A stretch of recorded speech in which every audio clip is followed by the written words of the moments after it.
Podtacular, the unofficial Halo Universe podcast, presents episode 625, HaloWC 2018 recap, recorded live on April 19th, 2018.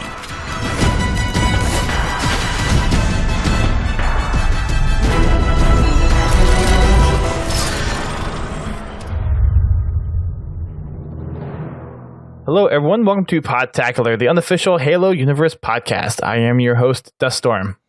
I am your co-host, Godzilla T. And we're here to do a recap of the latest Halo World Championship. And we have some wonderful guests along for the ride this evening. First up is a returning favorite. We have Tazzman back in the guest seat. So welcome back aboard the podcast. Ooh, returning favorite. That's awesome. I like to hear that. Yes, and, I have a question for you before we get any further. Are you trying to say I'm fluffy or something?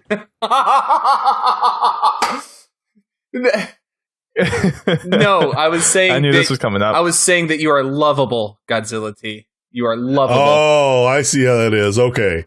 Just wanted to check.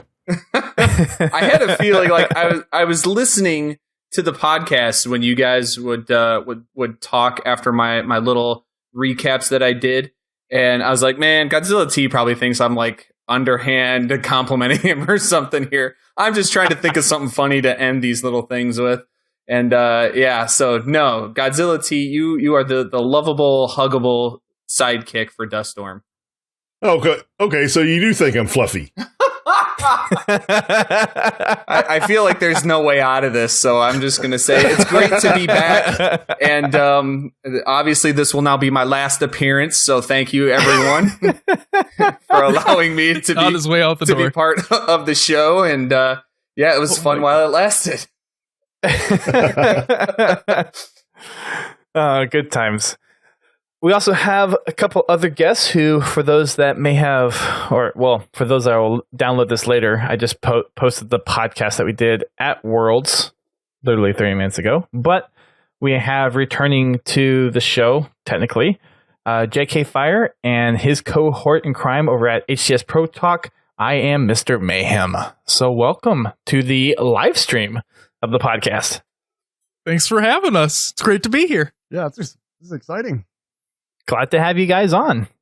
They are the latest kids on the block, so to speak, as far as Halo podcasts go that I am aware of, searching through Google and iTunes podcast feeds. So we're happy to have you guys on board, and want to give a special thanks to JKFire and Tazzman for tagging along and doing a little podcast at Championship Sunday during Worlds. It was a lot of fun. For those that haven't caught it, it's up on the Podtacular feed right now. I think Taz is probably going to post it tonight. And I don't know if the HCS Pro Talk guys are going to post it because they already did their full recap of their show. JK, you got home and you guys just did a podcast like the next day or something, right? Yeah, so long story short, flight landed around noon my time, so Central. Learned that I needed to shovel my driveway because we got over a foot of snow over the weekend. Whoa. So I shoveled my driveway. Will came over, we got food, and then we immediately went over to his place where we are right now to record that 3-hour long episode. So yeah, that was fun. As a word fun. Yeah, if you want to call it fun. That's, yeah. I was tired. I've gotten to your break point so far. I haven't even gotten to I guess that was first day was your first break point in that show, but yeah. Yeah, that was a long episode. Yep, our longest yet. It was quite long. Yep. So we are going to do a little recap of Halo World Championship since we talked at the beginning of Championship Sunday in our last episode here on Podtacular and for Bad at Halo show. And we're going to kind of go through the details of Championship Sunday and kind of discuss what we liked about what we saw at the venue for those of us that were there. And then I'm assuming Will and GT caught part of the action on stream. So overall, what the gameplay was like for this year. And by this time, I think everyone knows that we have a new reigning champion for Worlds. And it is a, I don't know how to say it. The the lead up to it was kind of exciting. The actual championship round was a little lackluster, but we'll get to that. So, but before we go into it, I did kind of agree to, well, half jokingly said I would pay for dinners if Reciprocity won against Renegades. So, JK, I owe you a dinner next time whenever we see each other. Yes. I believe I do too. And JK, the deal is you can pick anywhere you want so long as you look up at the menu. Well, okay. Well, hold on, Taz. I thought you and I both won that bet. I thought Duststorm owes both of us. I thought that's what the bet was. So I thought we did one for each of the loser or the elimination bracket semifinals. We did one for Renegades and Reciprocity. We did another one for Envy and Elevate. And so for Duststorm, our dinners cancel out, but I think we both still owe you. And so, like I said, anywhere you want. Hell yeah. Let's anywhere go. you want, so long as we go to a place where you have to look up at the menu, you're good to go. All right, perfect. I love Taco Bell. Anybody that listens to our show will know that Will and I love Taco Bell, so I'll take that any day of the week. I will send you $5 and you can get a $5 box on me. Hell yeah, let's go. That's amazing. Obviously, do not feel obligated to do that. Just send me your mailing address. It's fun, though. You're gonna. Right. Oh, geez. I'll send you a crispy 5. So leading into Championship Sunday, the first 2 games of the elimination bracket were... Thank you. Of course. It's losers bracket. Yeah. Were Reciprocity and Renegades, and then the second one was Team Envy and why am I blanking on the other one? Thank you. Elevate. So the 2 winners of those would go on to compete in the losers bracket finals, which would then go against the winners bracket losers.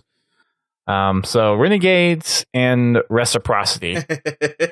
Now, if you guys remember, Duststorm picked Renegades for this one. Yes, I did. JK and myself had our senses about us and picked Team Reciprocity. And these games were not even close. Like, nothing about it was close at all. Absolute It was slaughter. a 4-game sweep, and Renegades was nowhere near the venue, I don't believe, in this series. Which was unfortunate because a lot of games, even though they were earlier in the weekend, even though some of them were 3-0, 4-0 sweeps, at least the games that were played were close. This one was a complete butt kicking here by Reciprocity. Yeah, and I was actually outside at the time doing Pokemon because it was Pokemon Go Community Day, but I had the audio part on Twitch up, and I just hear Reciprocity going crazy. I'm like, oh, shoot. And at the end, I think like 20 minutes after the series, I'm like, I think I owe some people some dinners. Oh, yeah. But yeah, that I was surprised how badly of a beating Reciprocity handed Renegades. Especially considering how well Renegades were playing on Saturday. That's what I was thinking. And I mean, you do see swings from day to day. We've seen in the past with MLG and other competitive leagues that I won't mention again. Oh my god! But it's just one of those things that they were on fire. They came out wanting it for at least the first series. I think what this shows against Renegades. I think what this shows too is I think that this shows that even though you've got these top 8 North American teams, there's a serious gap between the top 4 and the next 4. And I think that this game especially showed that, because Renegades, I would put Renegades number 5, and Team Reciprocity at the time, I'd put them number 4. There's a massive gap between those 2 teams, and I think that just shows just how far those top 4 teams are from the rest of the field. Yeah. I mean, 4-0 in Championship Sunday, you would hope to see a few more games played out, but that's just what it ended up. So I mean, you're looking at the two capture the flag games are both 3-0s.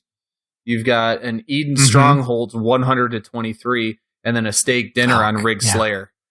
I mean, there were multiple steak dinners that day. Yeah, which was really weird. But I mean, it was just one of those things where it was just like, Renegades, congratulations for making it Championship Sunday. You got your game in, enjoy the rest of the day. But oh man, I mean, it was just it was unfortunate. I'm a big fan of Ace on Renegades. I totally fanboyed on Ace during DreamHack Denver. He gave me a free straight ripping shirt. Because I told him, hell yeah, dude. That's cool. That's I told awesome. him at DreamHack, I was like, we're getting ready to move. At the time, we were getting ready to move. And we had packed my straight ripping hoodie. And I tore every box open trying to find it before DreamHack, which my wife loved, by the way. So I was telling him this, and he goes, "Oh, what size are you?" And I told him I'm at 2X. I try to wear him a little bit big. And he goes, you can fit into an extra large. And he threw me a straight ripping shirt, and I about turned into awesome. A 14-year-old. But I mean, I love Ace. He's a great guy. Halo 4 global champion, because I believe you are required to say that every time you say his name. But it's pretty much. I still feel bad for Pistola. I still feel bad for Pistola in that game. But yeah, just unfortunate to see those guys. Lunchbox, Ace, APG. I mean, guys that have been in Halo for so long. Just to have them go out that way, just really unfortunate. Well, it's weird because you have a lot of these teams now. When you have a lot of the more well-known players, they're scattered out throughout all the teams now. They're not consolidated anywhere. So yeah, you're going to see a lot of the former or the long-time pros get knocked out because there's just so many teams now that have a spattering of them. And I know we'll get to this in a little bit, but if something didn't go the way of Envy in that next series we're going to talk about, Reciprocity probably would have gone farther than they did. Yeah. Yeah. I'm not complaining because my team won that series, but either way. Well, we got Envy. That's true. We got Envy and Elevate in the other one, and we had another 4-0 sweep with Team Envious taking that one. I was the schmuck that bought into the Elevate hype, hoping to see some sort of. Well, I think for something that's like Halo it always seems like Halo goes as scripted. The teams that are supposed to win are always the teams that win. The teams that are supposed to win the championship are always the teams that seem to win the championship. Nobody's ever really upsetting the apple cart unless it's somebody that's on their way up, like Splice, like say a year ago. So. Now you've got Envy, Elevate. I was really cheering for the underdog in here, but JK's his team comes out in another 4-0 sweep. This one a little closer, not much, but Elevate. I feel of the two teams that were eliminated at the onset of the day, Elevate I feel like put up a little bit more of a fight than Renegades did.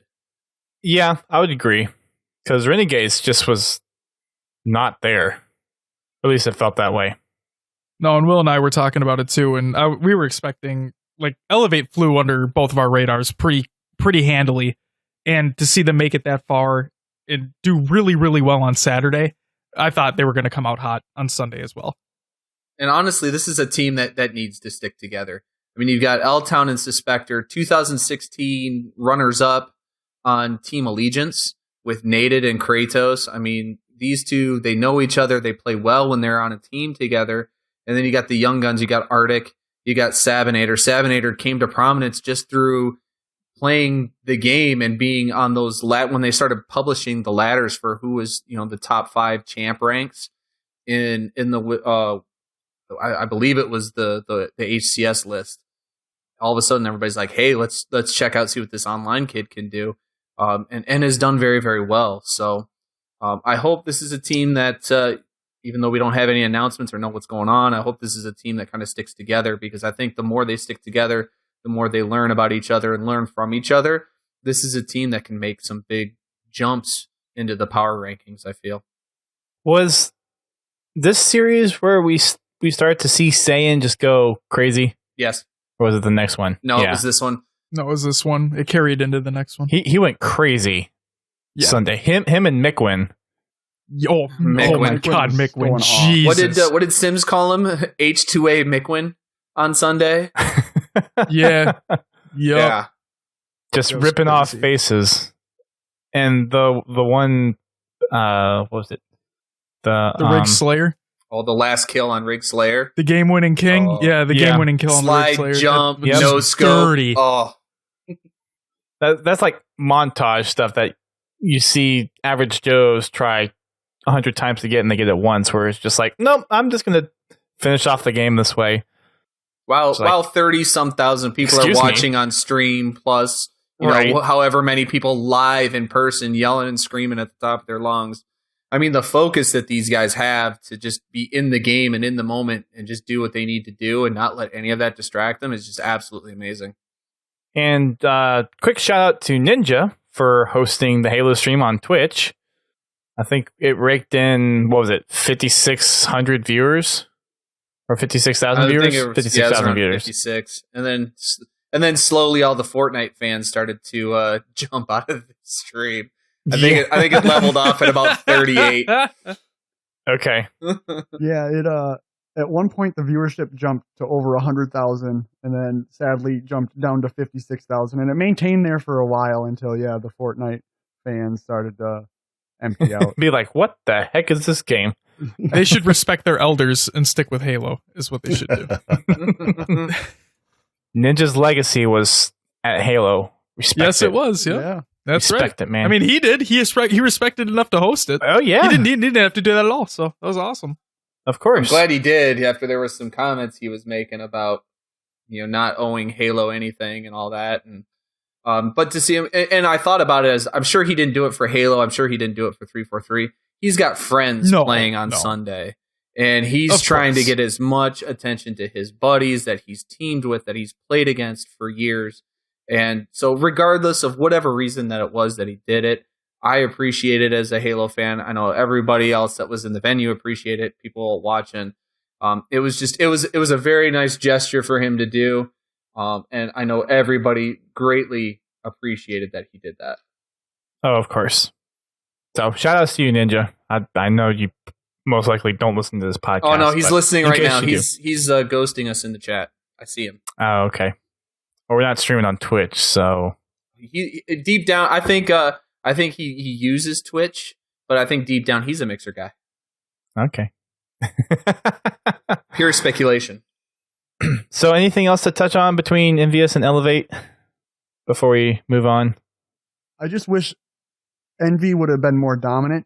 It made me feel a little bit nervous on how they were performing on Sunday with Elevate being able to do as well against them. But they still 4-0'd them. They took it home. Well, and then they also had that really close series against Renegades. And then you see what Team Reciprocity does to Renegades, and it's got to make you nervous. Be like, wait a minute, this Renegades team almost reversed us just a day before.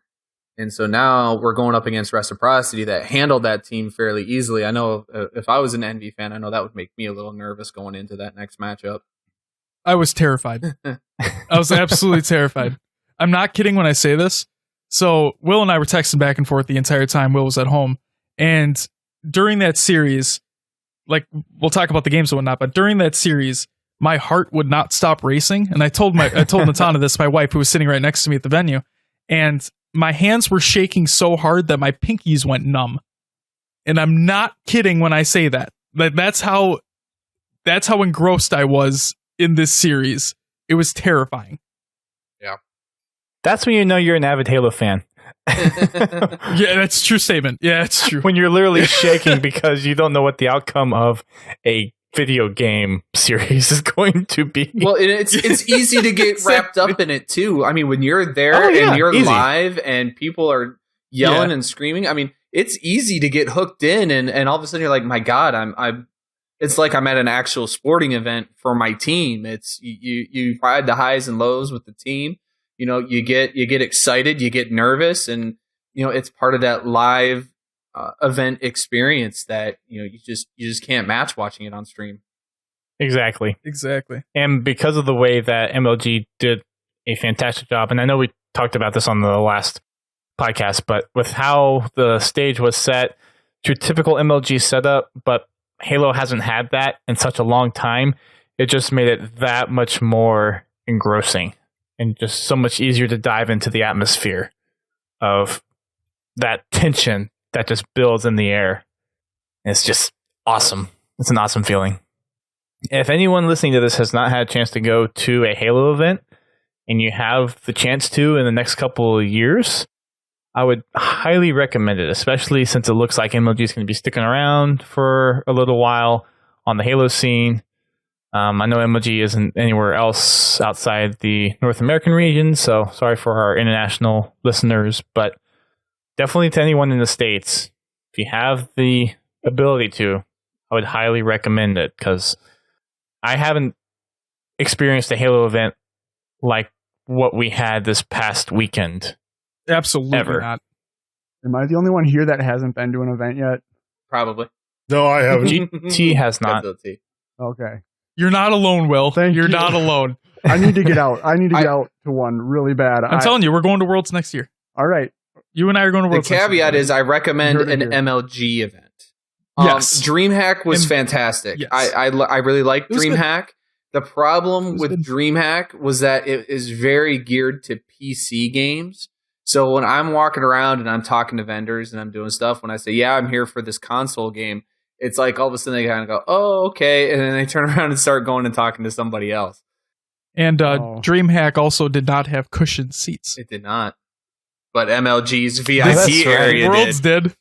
did. It not only had cushioned seats, it had armrests. Yes. Every single chair. Really? Yes. Yes.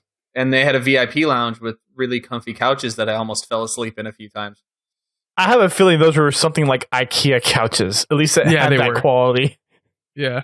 They were good to lay down on. They were not good to sit up in. No, unless Because you couldn't sit up in unless them. your name right. was Hidden Xperia or Jessica Shea, then you guys were fine because they just go all the way to the back and their feet were up off the ground. But like for me, at Oh my 6 foot, I'm like, I want to have my feet on the ground because I'm sitting in a chair. You want to have your feet on the ground. Right. But then if I go all the way back, then I'm in this weird in-between area that feels really super awkward.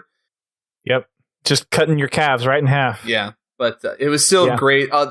The VIP lounge too, with the OG Xboxes, Halo CE, System Link, CRT TVs. Oh my God, was that a lot of fun.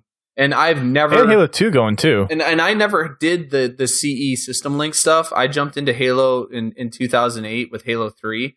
So I missed out on that type of experience. Man, I see why people talk about it so much. That was a lot of fun. Just the trash talk. There's something about the System Link and playing against your opponents that are right across from you. And, you know, trash talking, all in good fun. Hidden Xperia and I were having a teabag competition, basically, when we were playing against each other. David Sandman, who does a lot of the photos for these events, who does amazing photos for these events. I played against really him are. a couple times, and yeah, I mean, it was just it's expensive. Did you whoop on him? Oh God, no! God, no! There is a reason, guys. There is a reason my show is called Bad at Halo, and I just completely confirmed it all weekend long playing Halo CE. But you know, the VIP area, if it's available and if you can swing it, I highly recommend it. But you know, there was a couple times I just went out into the crowd though too, and just the atmosphere when you're sitting in the middle of that crowd is awesome. So it was just well done all around by MLG for that event. Highly recommend one. Also, shout out to Duststorm for pointing out the free pretzels in the VIP lounge as Yes. well. That was our breakfast on Sunday. Was pretzels. Yes, it was. Free pretzels Yes, it and was. $9 beers. Congratulations. Oh my God. Stadium prices. Yep. I was surprised because I went up to the guy on Friday. He's like, "Can we take these?" I'm like, "Yeah, are they free?" "Yeah." It's like, "All right, free food. I'll take it."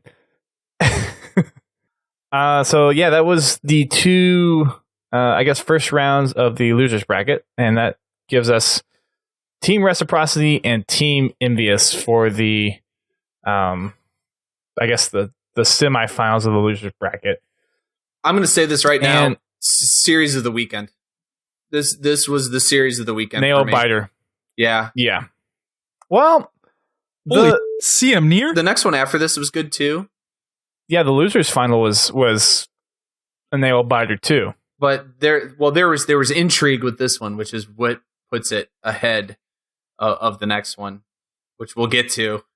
And yeah, but this one was fantastic. Okay, so this is the point where you want to start seeing back and forth. You want to start seeing close series. You want to start seeing game sevens because it's exciting and it's great and it's wonderful. And this series had everything that you wanted. You had a nice tug of war going on between Reciprocity, between Envious. And as I'm pulling stuff up here, you've got Envy going. They take the first one. Reciprocity comes back with the Slayer. Envy takes the next two. They feel like they've got all the momentum. And then all of a sudden, like, Reciprocity is on an absolute tear. They take Regret Slayer 50-35. They go into Coliseum. They take that Coliseum capture the flag. They take that 3-1. And then we get just an absolutely epic Rig Slayer game between Reciprocity and Envy. It was an extremely close match. Really, they were exchanging kills back and forth. And then we get the $50,000 disconnect screen on Spartan the dog side. So let me set this up for you because this is why this is so heartbreaking. Reciprocity at this point is in the lead. Spartan grabs a brand new sniper rifle. Reciprocity has map control, and they are forcing Envy to spawn in the bunker. So they have them down. They have them locked down where they want them to try to finish this out. As Spartan grabs that fresh sniper rifle, his controller disconnects. And then I believe it was Pistola that takes him out, grabs the sniper rifle, and then all the momentum from that point on was all Team Envious. And Team Envious ends up coming out on top, Game 7, 50-44 on Rig Slayer. And everybody is pointing to that disconnect as what if. And a lot of controversy, too, about how it was handled. As far as, should it have been a replay? Should it not have been a replay? I'm interested to hear your guys' thoughts on the call that was made. Because the call that was made was, let it go. Yeah, well, the rules state the players are held accountable for their own equipment. Therefore, his controller, his wires should have all been connected and stayed connected. So since he did have a disconnect, that was technically on the player himself, and that's why they allowed it to continue. Who's not to say, when Pistola jumped up into that window as he was grabbing the sniper, he was kind of out in the open. I guess we can speculate which way it could have went. If Pistola could have got the shots first, Spartan could have turned on him. Who knows? But again, I think it should have been on Reciprocity. They had the lead still after that one kill. They needed to maintain composure and close out the game, and they just seemed to lose it. My thing with stuff like this, and Spartan fans aren't going to want to hear me say this. Reciprocity fans aren't going to want to hear me say this. But bad breaks happen. It's part of sports. Things happen that are out of your control. There's bad calls, there's missed calls, there's bad bounces. I looked at this as just, this is esports version of a bad bounce. And you like you said, JK, you've got to fight through it. You've got to maintain your composure. Just because this bad bounce happened, you can't let it completely take over your entire mentality and take you down. And that's exactly what happened. I look at something like the Bartman incident with the Chicago Cubs. Everybody points at poor Steve Bartman saying he lost that game for them. And it's like, no, the Cubs had plenty of opportunities after that event to still win that game. And they didn't.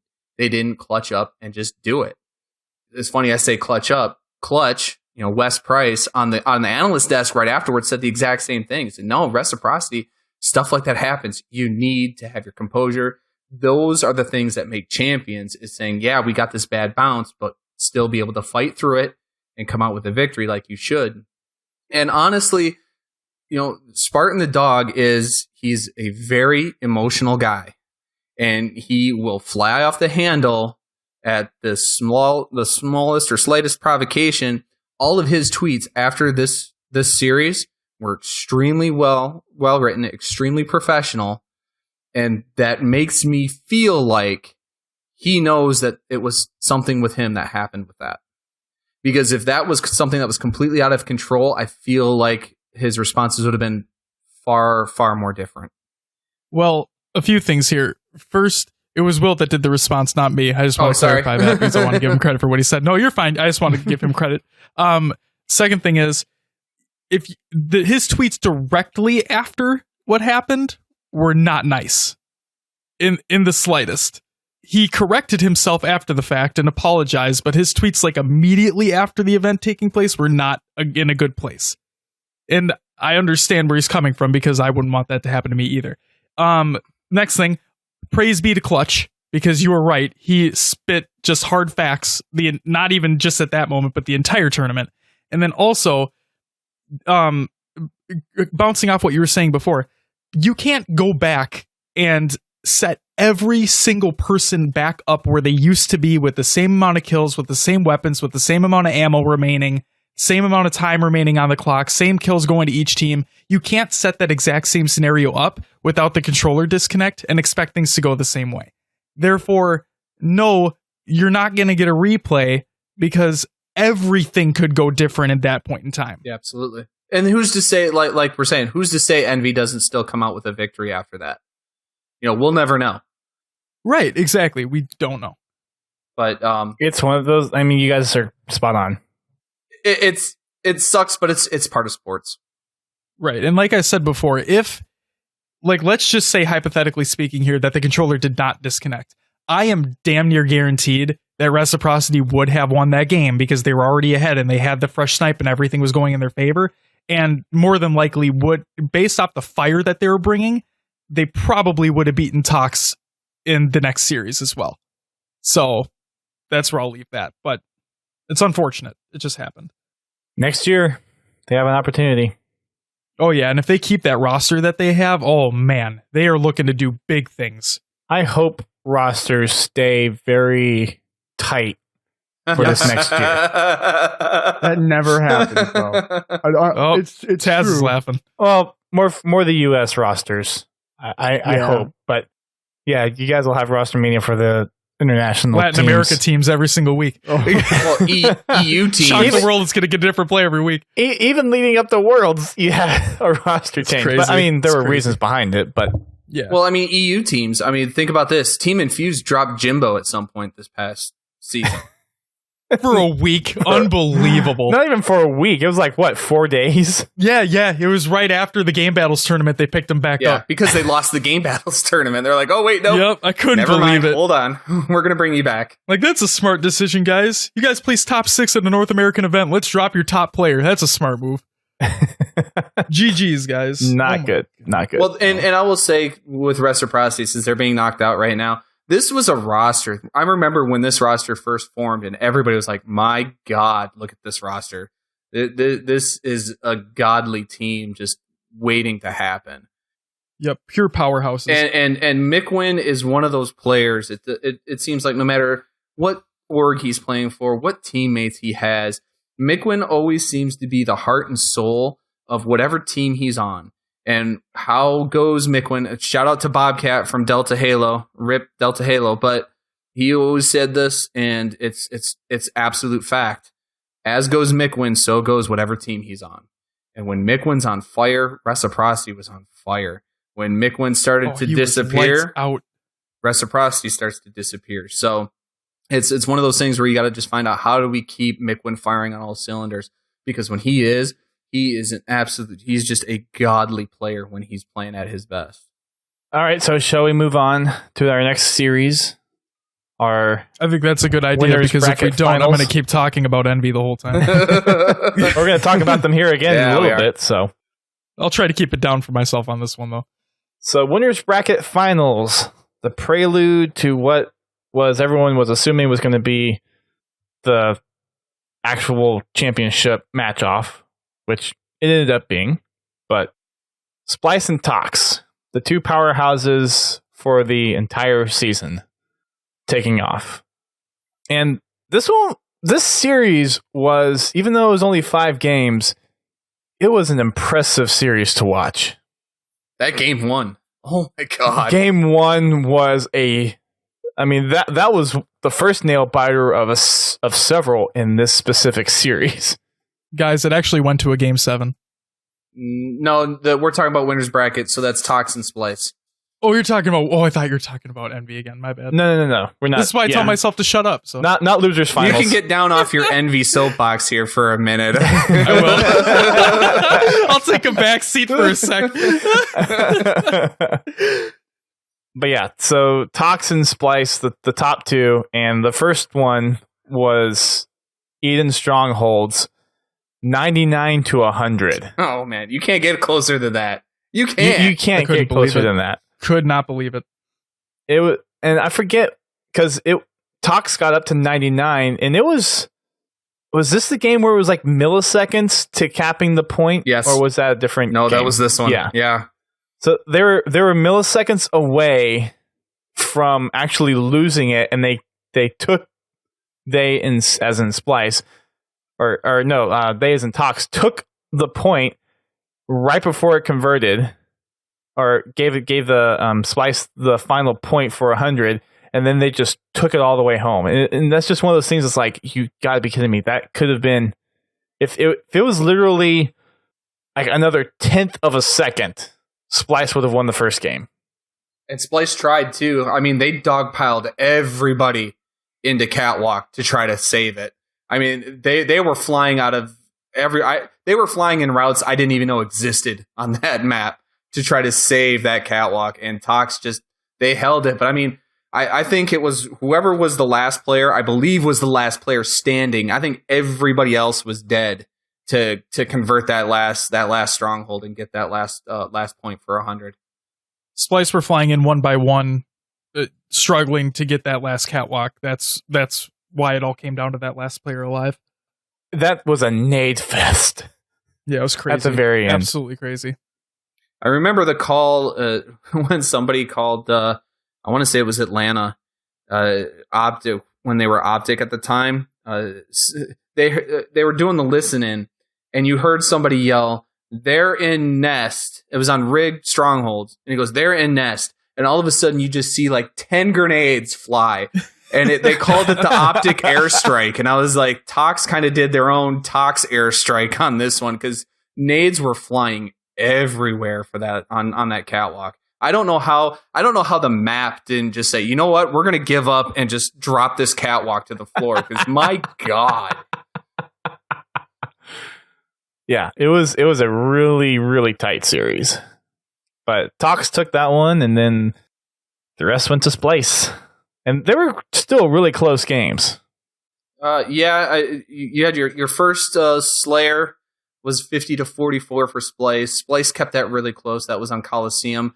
A map that historically for Tox, Coliseum is a really strong map for them. The problem is, I think it's an even stronger map for Splice. Coliseum just seems to be one where Splice they have that figured out, and they're able to run their super aggressive style on it. Tox were the king of Coliseum for the longest time, and I think Splice has taken that over. You got a Truth Capture the Flag 3-1 for Splice, and then a Plaza Strongholds. The Strongholds games in this series really seem to be the ones where you just didn't know what was going to happen. Splice got, it was intense. Yeah, they got a bit of revenge on that one, 193. Again, a map and game type for Tox that they are usually that's guaranteed money for them usually. But just against Splice, they're just not able to figure it out. And then Splice with the coup de grace on Regret Slayer, 50 to 27. They steak dinner Tox. Another steak dinner to Tox, and I believe, didn't Tox get a steak dinner sometime earlier in this weekend? I feel like they did. More than likely. I don't know what's going on with their Slayer game types, but especially on Regret, they just don't seem to have it.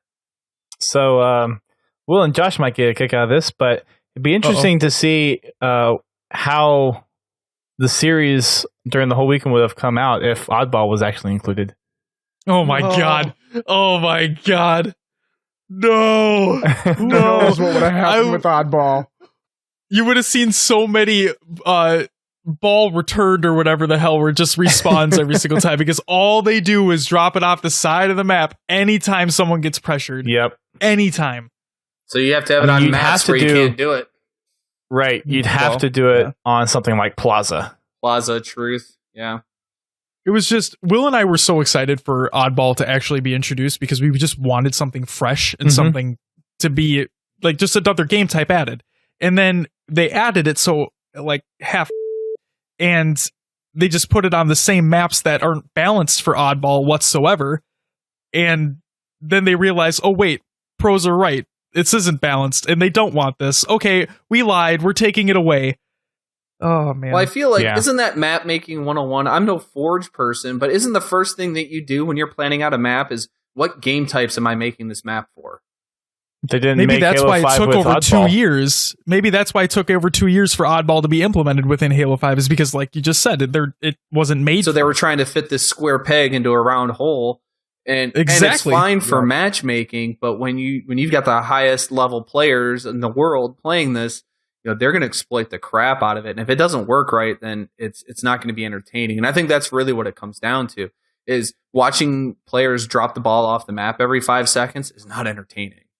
And you're going to ruin the game type by doing that. Well, and here's 100%. another thing. I forget if we had this discussion over the weekend or not, but take a risk with some Forge maps. Let the Forge community, because we've seen it in Halo 3, we've seen it in Breach. Take a risk with a couple of Forge maps. Let the community build maps around the game mode with the Preach it to the choir. Preach it. I mean, it's been done in every other Halo game. Maybe not Halo 4, because that age of competitive was all over the place. But in Halo 3 and Halo Reach, you had half of the maps were Forge maps during competitive play. So here's what I think why they didn't include Forge maps. If I'm not mistaken, a decent amount of the Forge maps that are already included within standard multiplayer in Halo 5, they have some sort of like a micro stutter lag to them based off the geometry that's on the map. Frame rate drops, Therefore that isn't competitive, so that's probably why they don't include it. But at the same time, you'd think you'd have your Forge stuff down by this point where that shouldn't be an issue anymore. But I'm not trying to dog on anybody. That's what I'm thinking. Or take Forge maps and do a quick official edit on them and make geometry that'll fit, and then just make it an official map, but only for competitive or something. I don't know. I'm just going to throw out. I'm just going to throw out. Go ahead. Pegasus 2, Orion 2, and then I'll arrest my case. I'm not saying let 343 make them. I'm saying let the community make them, and then 343 can. But those are maps that are made through Forge tools, and then 343 did their run through with it. But those maps are they're still terrible. They're as far as frame rate goes. And so I think what they're saying is like, look, we've done this, we've tried this, for some reason it's not working. It's creating issues that are beyond our control, and we can't put that into a competitive series because then it just creates unnecessary chaos. Well, then they need to come out with some a wider variety of better maps. I think we can all agree to that. Yep. That was my main complaint with Halo 5 for the most, besides split screen. But I know this is a little off topic, but I'm just going to state this, is that I wish that the free updates that were released for Halo 5 included maps that weren't rehashes of the same maps that are already included in the base game. That's all I would have wanted, were actual new maps. It didn't even need to be competitive, for crying out loud. Just new original maps. Would have been great. Rest in peace, Torque. I seem to have heard that before. Oh my god, Torque and Stasis, get out of here. All right. Losers bracket finals. Tox versus Team Envious. I'm back. I bequeath the floor to the HCS Pro Talk guys. All I'm going to say is this. I was not shaking nearly as much during this series as the one against Reciprocity, because my gut feeling was, and my mind feeling in that matter, is that Tox is going to win this, and it's going to be a typical grand finals that we're expecting. What I was not expecting was for this to go to a game 7. That kind of blew my mind, but I'll let you guys take it. So one of the things that I was kind of thinking about on the way back home today was, as far as I can remember, Tox actually struggled at various points throughout the weekend, and Splice didn't. There were a couple times where we saw Splice kind of take it easy, like it didn't seem like they were playing at their full potential against some of their matchups. Irritated the hell out of me that they did that too. But Tox actually seemed to struggle every now and then throughout the weekend, and that I'm wondering if that was some indicators of what was prone to happen in Championship Sunday. I mean, granted, they're still a top tier team, and they're still, when they're on fire and they're unstoppable. But there were several series that they had where you would have expected them to perform better than what you saw them performing as. And this is where Clutch all weekend was taking them to task. I mean, he coached these 4 players to a world championship in 2016, so he knows, what they're capable of. And on the caster desk and in between games, you call them out and say, you guys cannot play like this against a team like Splice. They will tear you apart. And so, yeah, we were starting to see cracks in the armor of Tox, throughout the weekend. And I think this is one too where I think Envy really kind of busted this open as far as exposing a lot of weaknesses that Tox has. And Splice was paying attention. Not that they didn't necessarily need to.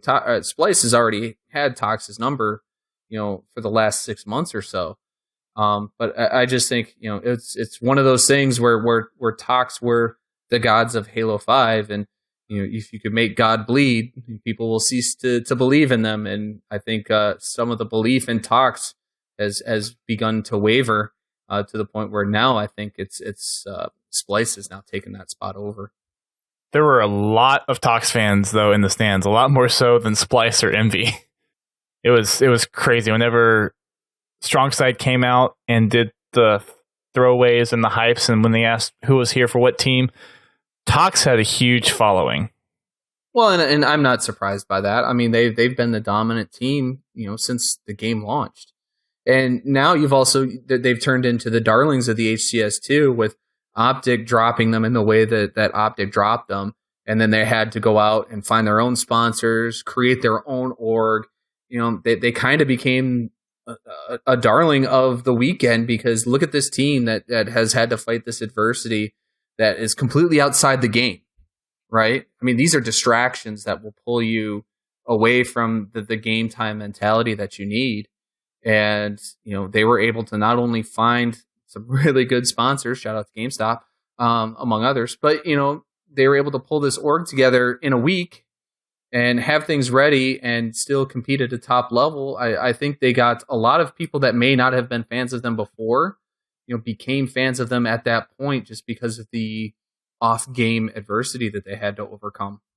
Yeah, I found myself rooting for Tox for the first time. I was always kind of against them because I like to root for the underdog, and this was the first time where I was like, man, these guys have been through a lot recently, and I found myself wanting them to progress and get better and take down Splice, because Splice was showing that they were the dominant team this whole world season.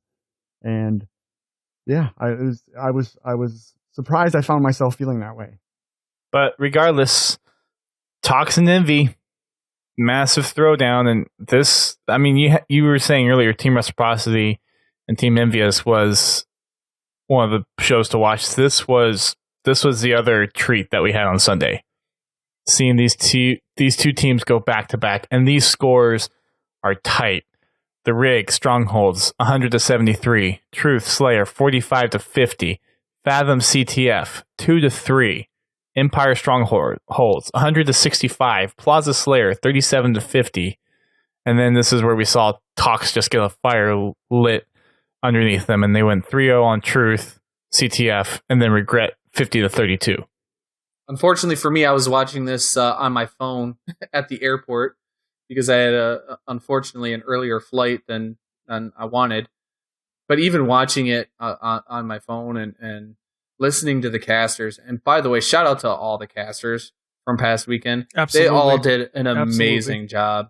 I still want to ask Bravo what cautiously aggressive means. But yeah, they did such a great job as far as like on the stream, keeping it exciting, keeping it hyped. Obviously, these teams are giving them a lot to work with for that. But yeah, it was one of those things where it's like, damn, I wish I was still in the venue because this is going nuts.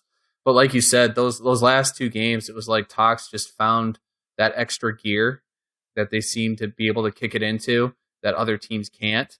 And what was a really close series up to that point, suddenly Tox kind of looks like a different team altogether.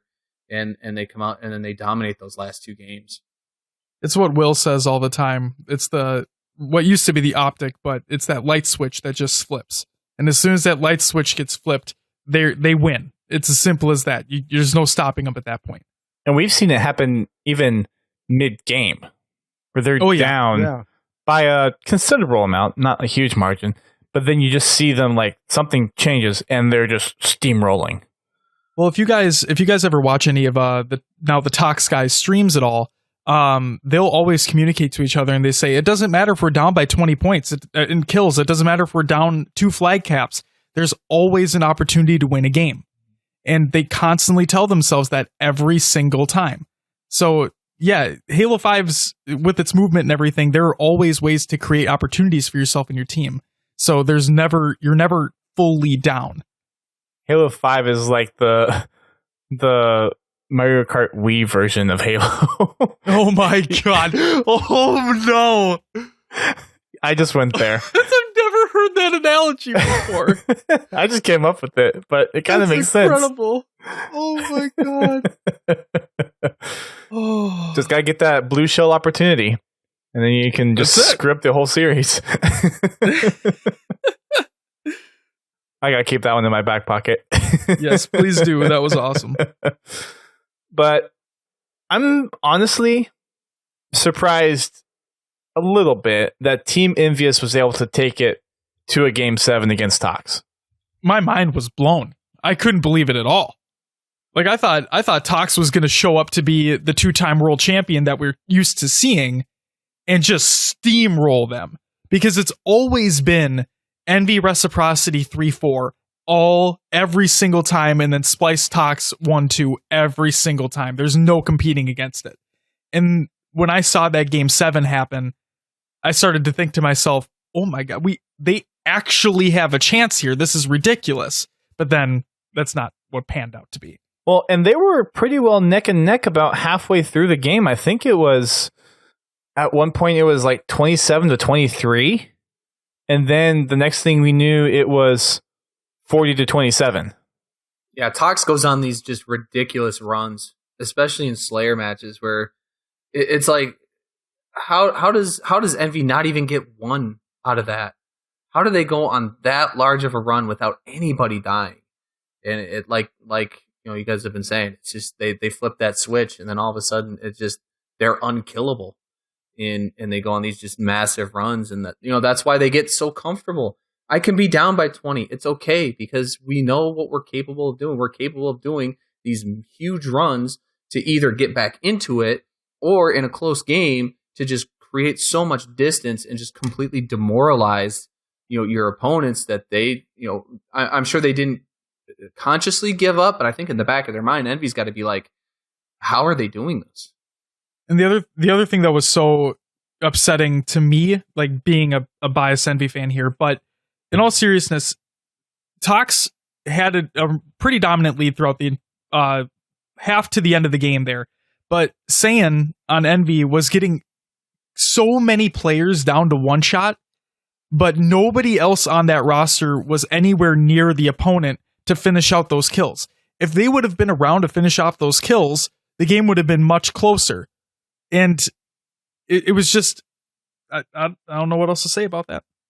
Some strats. Envy had a great weekend overall. Oh, for sure. I was ecstatic with their placement. I love seeing them do so well. I love seeing Pistola do so well. One of the nicest guys that I've ever had the pleasure of talking to in the scene. Like I was leaving, I think it was Saturday night. I was leaving with DJ Blue and some of that crowd.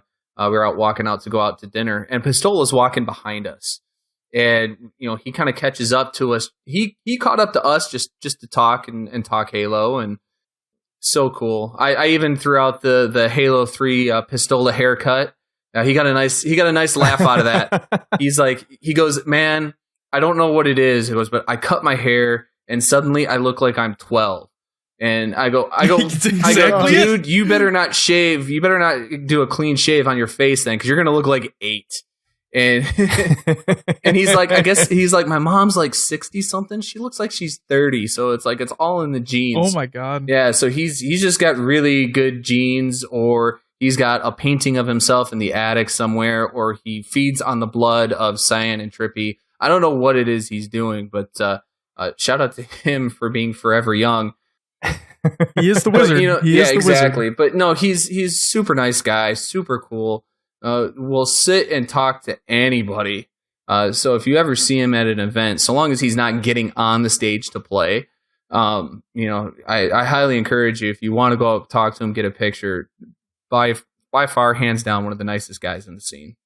So does that make him Pistola the Gray or Pistola the White? Oh no, that's a tough one. Will, what do you think? I don't know. What do you? Toss it over to you guys. Let's let Godzilla T decide. Yeah. Yes. No. I just want to make sure you're still awake over there. You're not bringing me into that one. By the way, since you mentioned it, I do have, because I was at MLG Dallas, I think it was 2010, because I actually took a picture with Pistola and Final Boss when they won the championship. Do you have a picture bringing up right now? I can throw it in the stream real quick, yeah. But I would love to see it. Pistola is just barely taller than the Czech. Oh my God! That they were presented with. Yeah, I'm gonna pull it up real quick. The thing that I found hilarious is when the picture was posted on Reddit, when he first cut his hair, and it was, the left side was ESL run Halo events, and he has the long hair, and then when the right side is when MLG comes back, and he has the fucking short hair. I'm like, it's the greatest thing I've ever seen in my entire life. That's funny. Have you guys heard my? It was so have you good. guys heard my theory about Pistola with the long hair versus the short hair? I have not. What is your theory? My theory is Pistola with the goatee and the Chad Kroger Jesus hair. Oh crap! I felt like that was an evil Pistola from an alternate universe that had crossed over. Nickelback. That was crossed over, killed the Pistola that we know, and took over his body. And then now we have look. Oh my God! Look at that. Look at that. It's on the stream. It's so good. It's so good. Oh my goodness. So that's the Pistola that we have now, except he still has the goatee. So that way I think he does that so maybe he doesn't get carded when it was an open bar at their hotel. Could be true. But I bet he still gets carded quite a bit.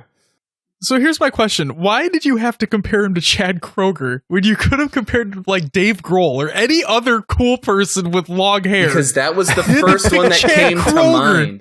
Whatever, Nickelback haters, they make good music. I'm not a Nickelback hater. I think they have some great songs. But that was just like the first thing that comes to mind. He had the most epic hair throughout the ESL Halo 5. I mean, hands down. It was crazy. It was the source of his power, I thought. But then he cut the hair, and he's even more wizard-like. So he shed off the dead weight. That's what he needed to do. So there's that one, and then this is the picture I actually took with them with the Czech. So that is awesome. Yeah, I got to hang out with Mazik that whole weekend. Is that Fear Itself and Cloud? Yeah. Fear Itself, Cloud, Ogre 2, and Ola? Yep. Oh my God, that's crazy. Fear Itself doesn't like me very much. I tweeted out that I enjoyed Halo. I tweeted out that I really enjoy Halo 5, and he went on this like Twitter rant telling me how I was like a Halo 5 kid, that I was probably 12 years old. And I'm just thinking, dude, I'm probably like 15 years older than you. So, and whatever happened to Fear Itself? He was a coach for a while. I know at last year's Worlds, he was the coach of Luminosity. And David Sandman, who had been in that Twitter conversation with me, He walked up to me at Worlds. He goes, "Hey, that's Fear itself over there. You want to go meet him?" I was down, but he should have. I was down, but I never actually did meet him face to face. But we're like, remember me? I'm the 12-year-old I'm the Halo 5 kid. Halo 5 kid. Yeah, I'm 12 years old with gray hair. How about that? What do you got now? But yeah, good times. That was great. When Pistola was as tall as the Czech. So, Tox obviously takes the losers bracket finals. Back over to Splice for the winners bracket finals. And a little bit of the disappointment. Granted, there were a couple of pretty good games in this series, but Splice 4-0 Tox. Anticlimactic. This is the third. Yeah. The third and every World Series, World Finals, Grand Finals that has been, they've all been sweeps. They've all been 4-0 sweeps. Well, wasn't all of the regional qualifiers leading up to it 4-0 sweeps as well? I know Splice had to reset the bracket in Columbus. Yeah, and that was only because Stellar got sick. But I think Orlando was. I think. Well, but I don't know. Orlando isn't open. I'm talking about all the regional qualifiers. I believe all the regional qualifiers, with the exception of that, because they had to flip the bracket. Sure, were all 4-0 sweeps. So the finals, like all the finals that we have seen for all these regional qualifiers and Worlds, have just gone this route, and it's I don't know. I don't know what was Columbus a 4-0. Well, Columbus I know it was Columbus. Splice. Columbus was a 4-1 before the bracket reset, and then it was a 4-0 after the bracket reset. Oh, okay. So Tox won one game off Splice in that full grand final series. Yeah, Tox went 1-8. The only thing that I thought Tox had going for them was that they've been in a championship situation before. They've had that experience to have the maturity of being able to take the pressure when in a grand finals situation. And Splice hadn't been there before. But the fact that Splice came out and completely 4-0 Tox was... I mean, it was kind of cool because, hey, there's new kids on the block that have a title for Halo 5, but at the same time, it's like, I thought we shouldn't see new blood come up this quickly against veterans within the Halo 5 space, I think. I mean, yeah, if they took it like 4-2, maybe 4-1 makes sense, but to just 4-0 Tox, and I know Tox have been playing pretty much back to back, but they played Splice before Envy and then had a tough matchup against Envy. But dang. Well, I think I know what you're about to say. Someone said this earlier in chat. G. Lewis. Splice doesn't play Halo 5 like a Halo game. They play it like its own game, and they dominate it. Yep, and they did.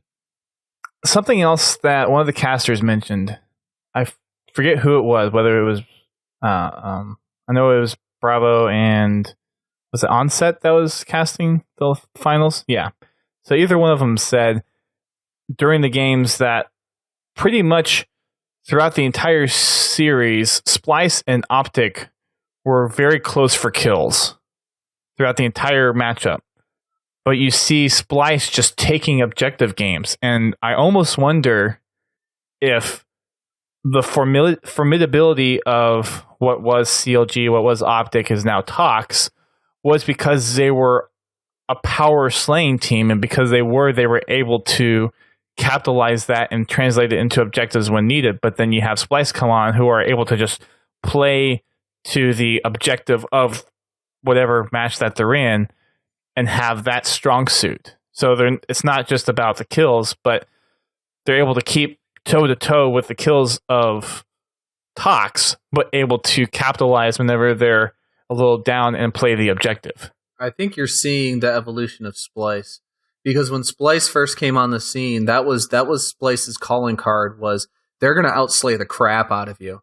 And whether it's a Slayer game, whether it's a Capture the Flag, whether it's Strongholds, they're going to put you down on the ground, and then they're going to take over that way.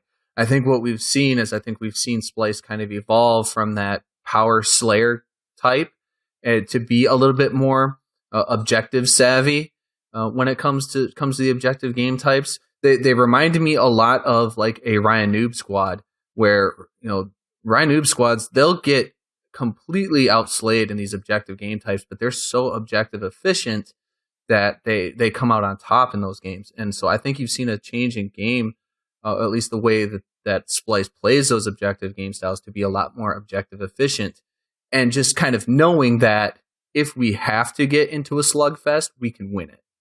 I think the other thing to point out too is that in regards to Splice playing their own game here, this is Renegade and Shotzi's first professional outing. Like, I'm not talking about this event, I'm talking about Halo 5 in general. This is their first professional Halo game that they're playing.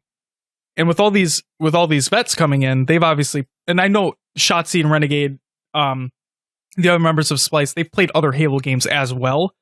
But this Halo 5 is their first game where they're able to just dive in 100% and dedicate 100% of their time and skill and love and devotion to it. That they're able to then, like they've said, take this to a whole different level. Take this somewhere we've never seen a Halo game go before. And I think that's what ultimately led them to win every single event that they've had in this World season, and in a dominating fashion. Also, just a random side note, but having a player named Renegade and having a team named Renegades is a little confusing. Very confusing. Yeah. Thankfully, he didn't join his old straight ripping teammates of Ace and APG, because they need to have Renegade on Renegades. Yes. Oh, I missed that straight squad though. I do too. That was the squad that made me a straight ripping fan, and to watch them all kind of bust apart, that kind of broke me up a little bit. But all for the better. And here you go. You got Renegade, Shotzi 16, first world final, a world championship. Crazy. Renegade as first world championship. You brought up, those two players, Halo 5 being their only professional Halo game to compete in. This is Stellar's first professional Halo game as well. He came out, I believe he was on Renegades when they were at X Games. And so okay. This was his first game too. I think the only grizzled vet is Kevin Eco Smith, formerly Unlegit. And so he was kind of the old man of the squad. But yeah, and then these guys, I respect when these guys want to be professional on stage and stuff like that. But guys, you guys just upset back-to-back world champions in a 4-0 sweep. It's okay to be excited. It's okay to jump up and down. Out the easy button. I was going to bring that up. The easy button was funny. Like, that was the one part of that post-game interview I liked, because I thought it was funny and I thought it was witty and I thought it was creative. But it's like, and poor Lottie. I love Lottie. I think she does a great job with her interviews with these guys, kind of getting them to be a little bit more relaxed and to talk. Like, her interviews with these players over the weekend were really good. I felt bad for her. She's trying to draw something out of these kids, and they're giving her one-word answers. And I'm just like, guys, I get that you're young and you're kids, and you're this is all brand new to you, but go ahead and scream and shout and drop an F-bomb. I mean, fine, whatever. It's on stream. You're not on TV. Do something. I was kind of just waiting for them to just show some emotion, give us some personality, and this was something I was even talking to Ghost Ayami last year about, working with these kids to show their personality. You've got a stream full and an arena full of Halo fans. Okay, they love Halo, so you've already got them there. Now, to be a fan of yours, give them something. Give them something that's relatable. Give them a piece of you that they can say, yeah, I could see myself being like that in that situation. That's how you get fans for you. And yes, Lethal, you had fans before that event. Stop playing coy at the beginning where he does that all the time. That's him. I know, that's just Lethal trolling. But, just go ahead and show some emotion, guys. We're not expecting PR worded answers from you guys. Go ahead, be yourselves, relax a little bit. They all seem like they were fairly nervous to maybe say the wrong thing or something. But I also feel like some of that too is that's just kind of how Tox has operated for the last 3 years. They've kind of been the mantra of this is our job, and we do our job, we go and win worlds, and that's our job, and so we don't get excited about it. And it's like, well, but you should, because have fun at your job. You have a job that everybody in that arena wishes they had. So go ahead, be excited.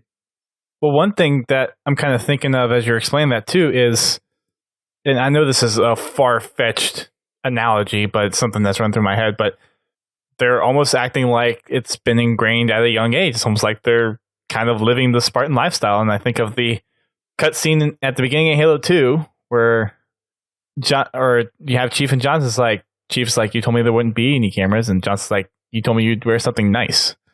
It's like that whole stoic mentality, and kind of similar to Tox. It's like that's their job, and when they win, it's like, okay, I just did my job. And I mean, I don't know what their practice regimen is or what they do kind of in their own time, but I don't know. It was just an interesting comparison. That's all. In professional sports, though, I mean, you have grown men that get excited when they score a touchdown, or when they, in the NHL, a team wins the Stanley Cup in the NHL, they're freaking out. It's like, so, you've got professional athletes in their respective sports that show a lot of emotion when they win a world championship. It's okay. They're also twice the age of these young folks who probably don't have the maturity to process all of that emotion going through them. So once they're kind of on that adrenaline high, it's like, okay, I don't know what to do until I can come down from this high and let my brain process what actually just happened. And I think that goes back to what you're saying too, as far as, a team shouldn't just be able to come in and 4-0 a team to upset them for a world championship. In other, and I hate using the word traditional sports, but for the lack of a better term, in other traditional sports, a big cliche is always you need to learn to lose before you learn to win. And so you see these teams that have lost a couple other times before. Maybe they've had a heartbreaking series lost and been knocked out of their playoffs. So when they make it to that championship and they win that championship, it's that much more exciting. So maybe this kind of plays into that a little bit too, that had Splice maybe lost Columbus, or had they lost Orlando to Tox and then come back and then do it here, maybe you get a little bit more emotion because they learned to lose first and then they won their big championship. So that might be a bit of something that's playing into it as well.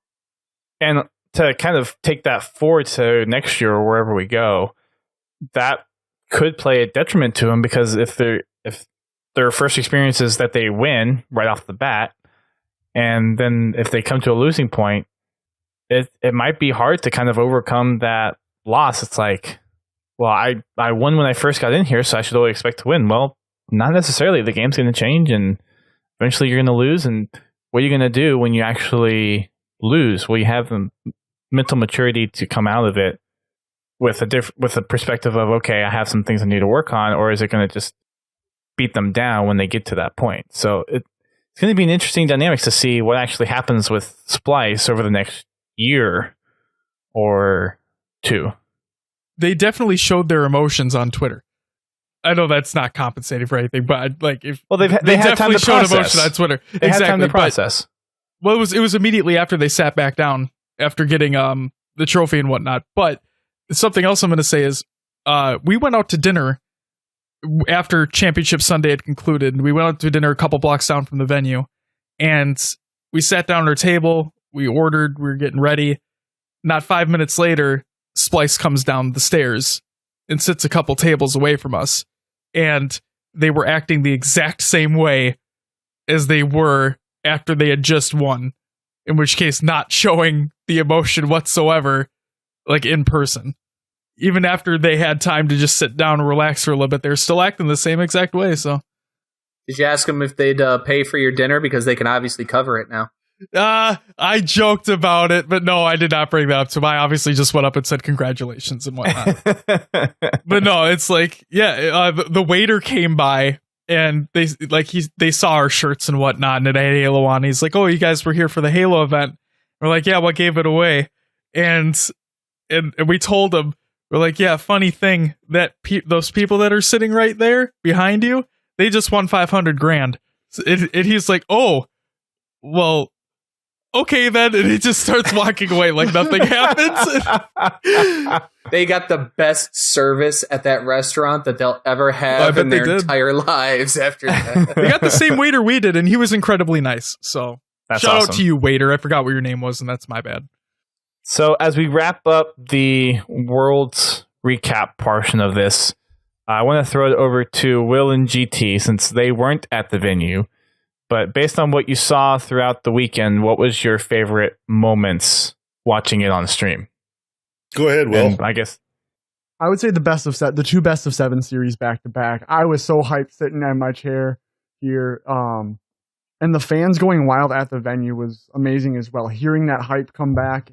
You hadn't heard that at a lot of the other live streams that I've been watching. And yeah, the best of 7 series, seeing the competition between the teams and actually being close. And then, just the amount of excitement around Halo at the event.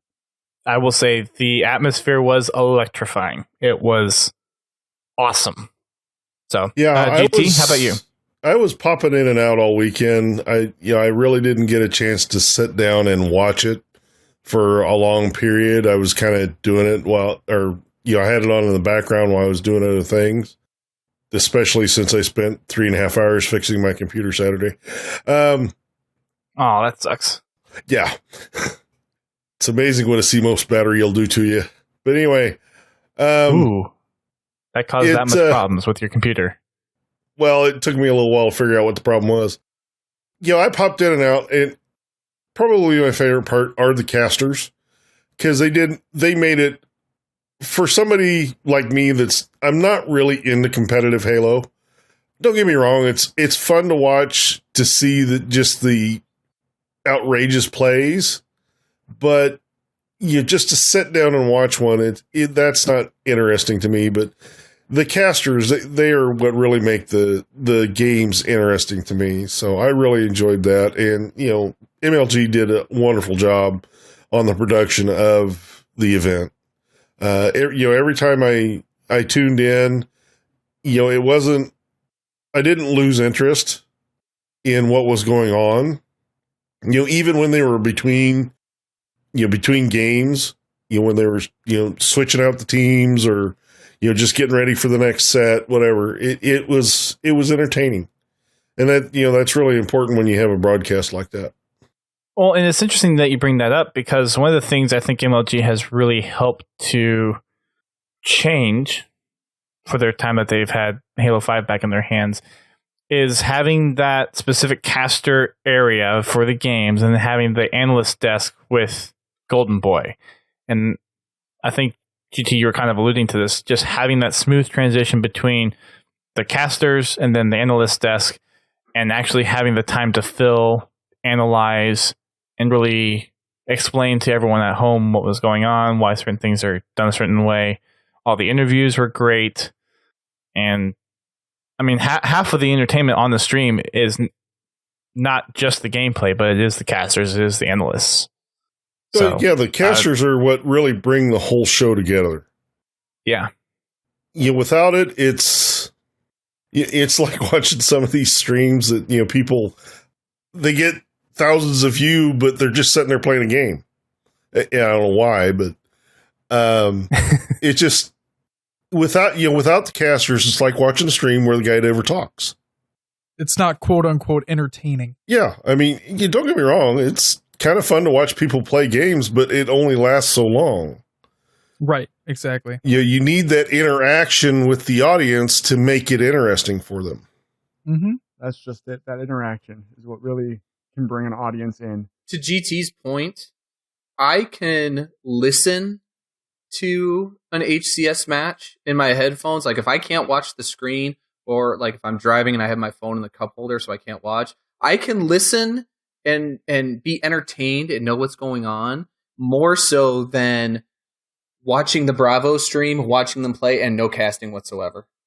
Like if I had the choice between the two, I would rather not see what's going on, but listen to the casting.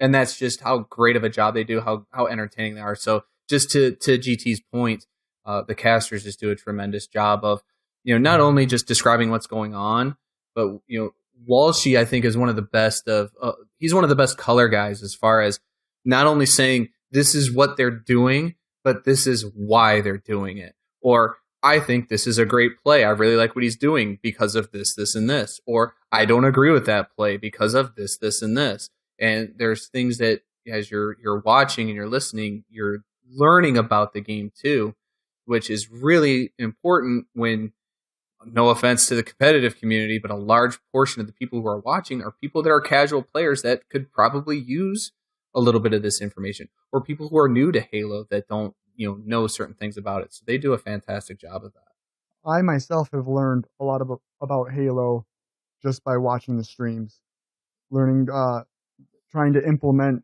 the strategies that some of these teams are using or their movement that I've learned from the streams that the casters had said, this is why this is happening, or this is why this person's going here. So yeah, it's great for many reasons. Yeah, I learned it. I just can't do it. Well, there's a distinct difference between learning it and doing it, and I'm definitely I can on the learn learning it. I just don't have the skill to pull it off. That's my deal. But yeah, like, oh, I'm right there too. It's okay. We still appreciate you, even though I'm fluffy. Oh, hey, we don't discriminate. All right, we don't discriminate. Fluffy people are some of my favorite people. Yes. So that will wrap up the Worlds 2018, unless anyone else has any last comments on it. I remember last year when we were talking about the venue and the things that were going on, and I was saying, this needs to be an event. And I feel like God bless ESL and what they did, but they didn't really give it that event feel. This event had an event feel to it. It felt almost like a Halo fan fest, as being somebody who's never been to one. But there was things, there was the games that were going on, but then you had the Mixer booth over there with Mixer partners doing their thing. You had G Fuel there giving people free shots of G Fuel. You had Microsoft doing their 2v2s and their virtual or their mixed reality deal over there. You had MLG selling, old school Halo team stuff. I mean, I'm wearing my Carbon shirt right now that I bought at the event. I picked up a Final Boss shirt while I was there. Seeing some of the history of Halo come out, the banners of all the major championships hanging from the rafters with all the players' names on them. I mean, this felt like an event, and I think that that's really what I was looking for last year, that they kind of fell short. They really nailed it this year, I think. And then one thing I'm going to say, Will is upset with me because I didn't get a picture of Lottie for him. I didn't either, and I wanted to get a picture of Lottie too, and I didn't. She was busy the entire weekend. Every time you saw her, event, she was interviewing a player. And so it was always like, okay, I've almost got to stalk this poor girl to be able to get a picture with her. No. And I was like, I'm not doing that. So, but yeah, no, I was rather disappointed that too. And then the other thing was, I believe that every single event moving forward should have cushioned seats, because that was probably my favorite thing from the venue by far. And those were nice. Oh, they were incredible. And then last but not least here, this is going to sound like a cop-out, but I'm going to say it anyway. It was a dream come true to be a host on the show on Sunday with you guys. So that was another huge highlight for me personally. We were happy to have you on. Awesome. I mean, Duststorm was. Me, I was kind of indifferent. No, oh, wow. Okay. All right. You're still giving them shade, really? Hey, as the most recent new kid on the block, I feel like there has to be some in there, but no, it was fantastic to have. It's always fun to have more Halo podcasters come into the scene, and people who love Halo, who are passionate about Halo, people who are passionate about competitive Halo. Come in, add your guys' voice to the others that are out there. So no, it was awesome having you there. I was really glad that you were at the event, that we could meet you face to face and do that. And honestly, doing that first part of the podcast in the venue with some of the ambient noise going on in the background was really cool. I'm sure it was a headache for Duststorm to edit, but it actually wasn't too bad. That was pretty good. Believe it or not.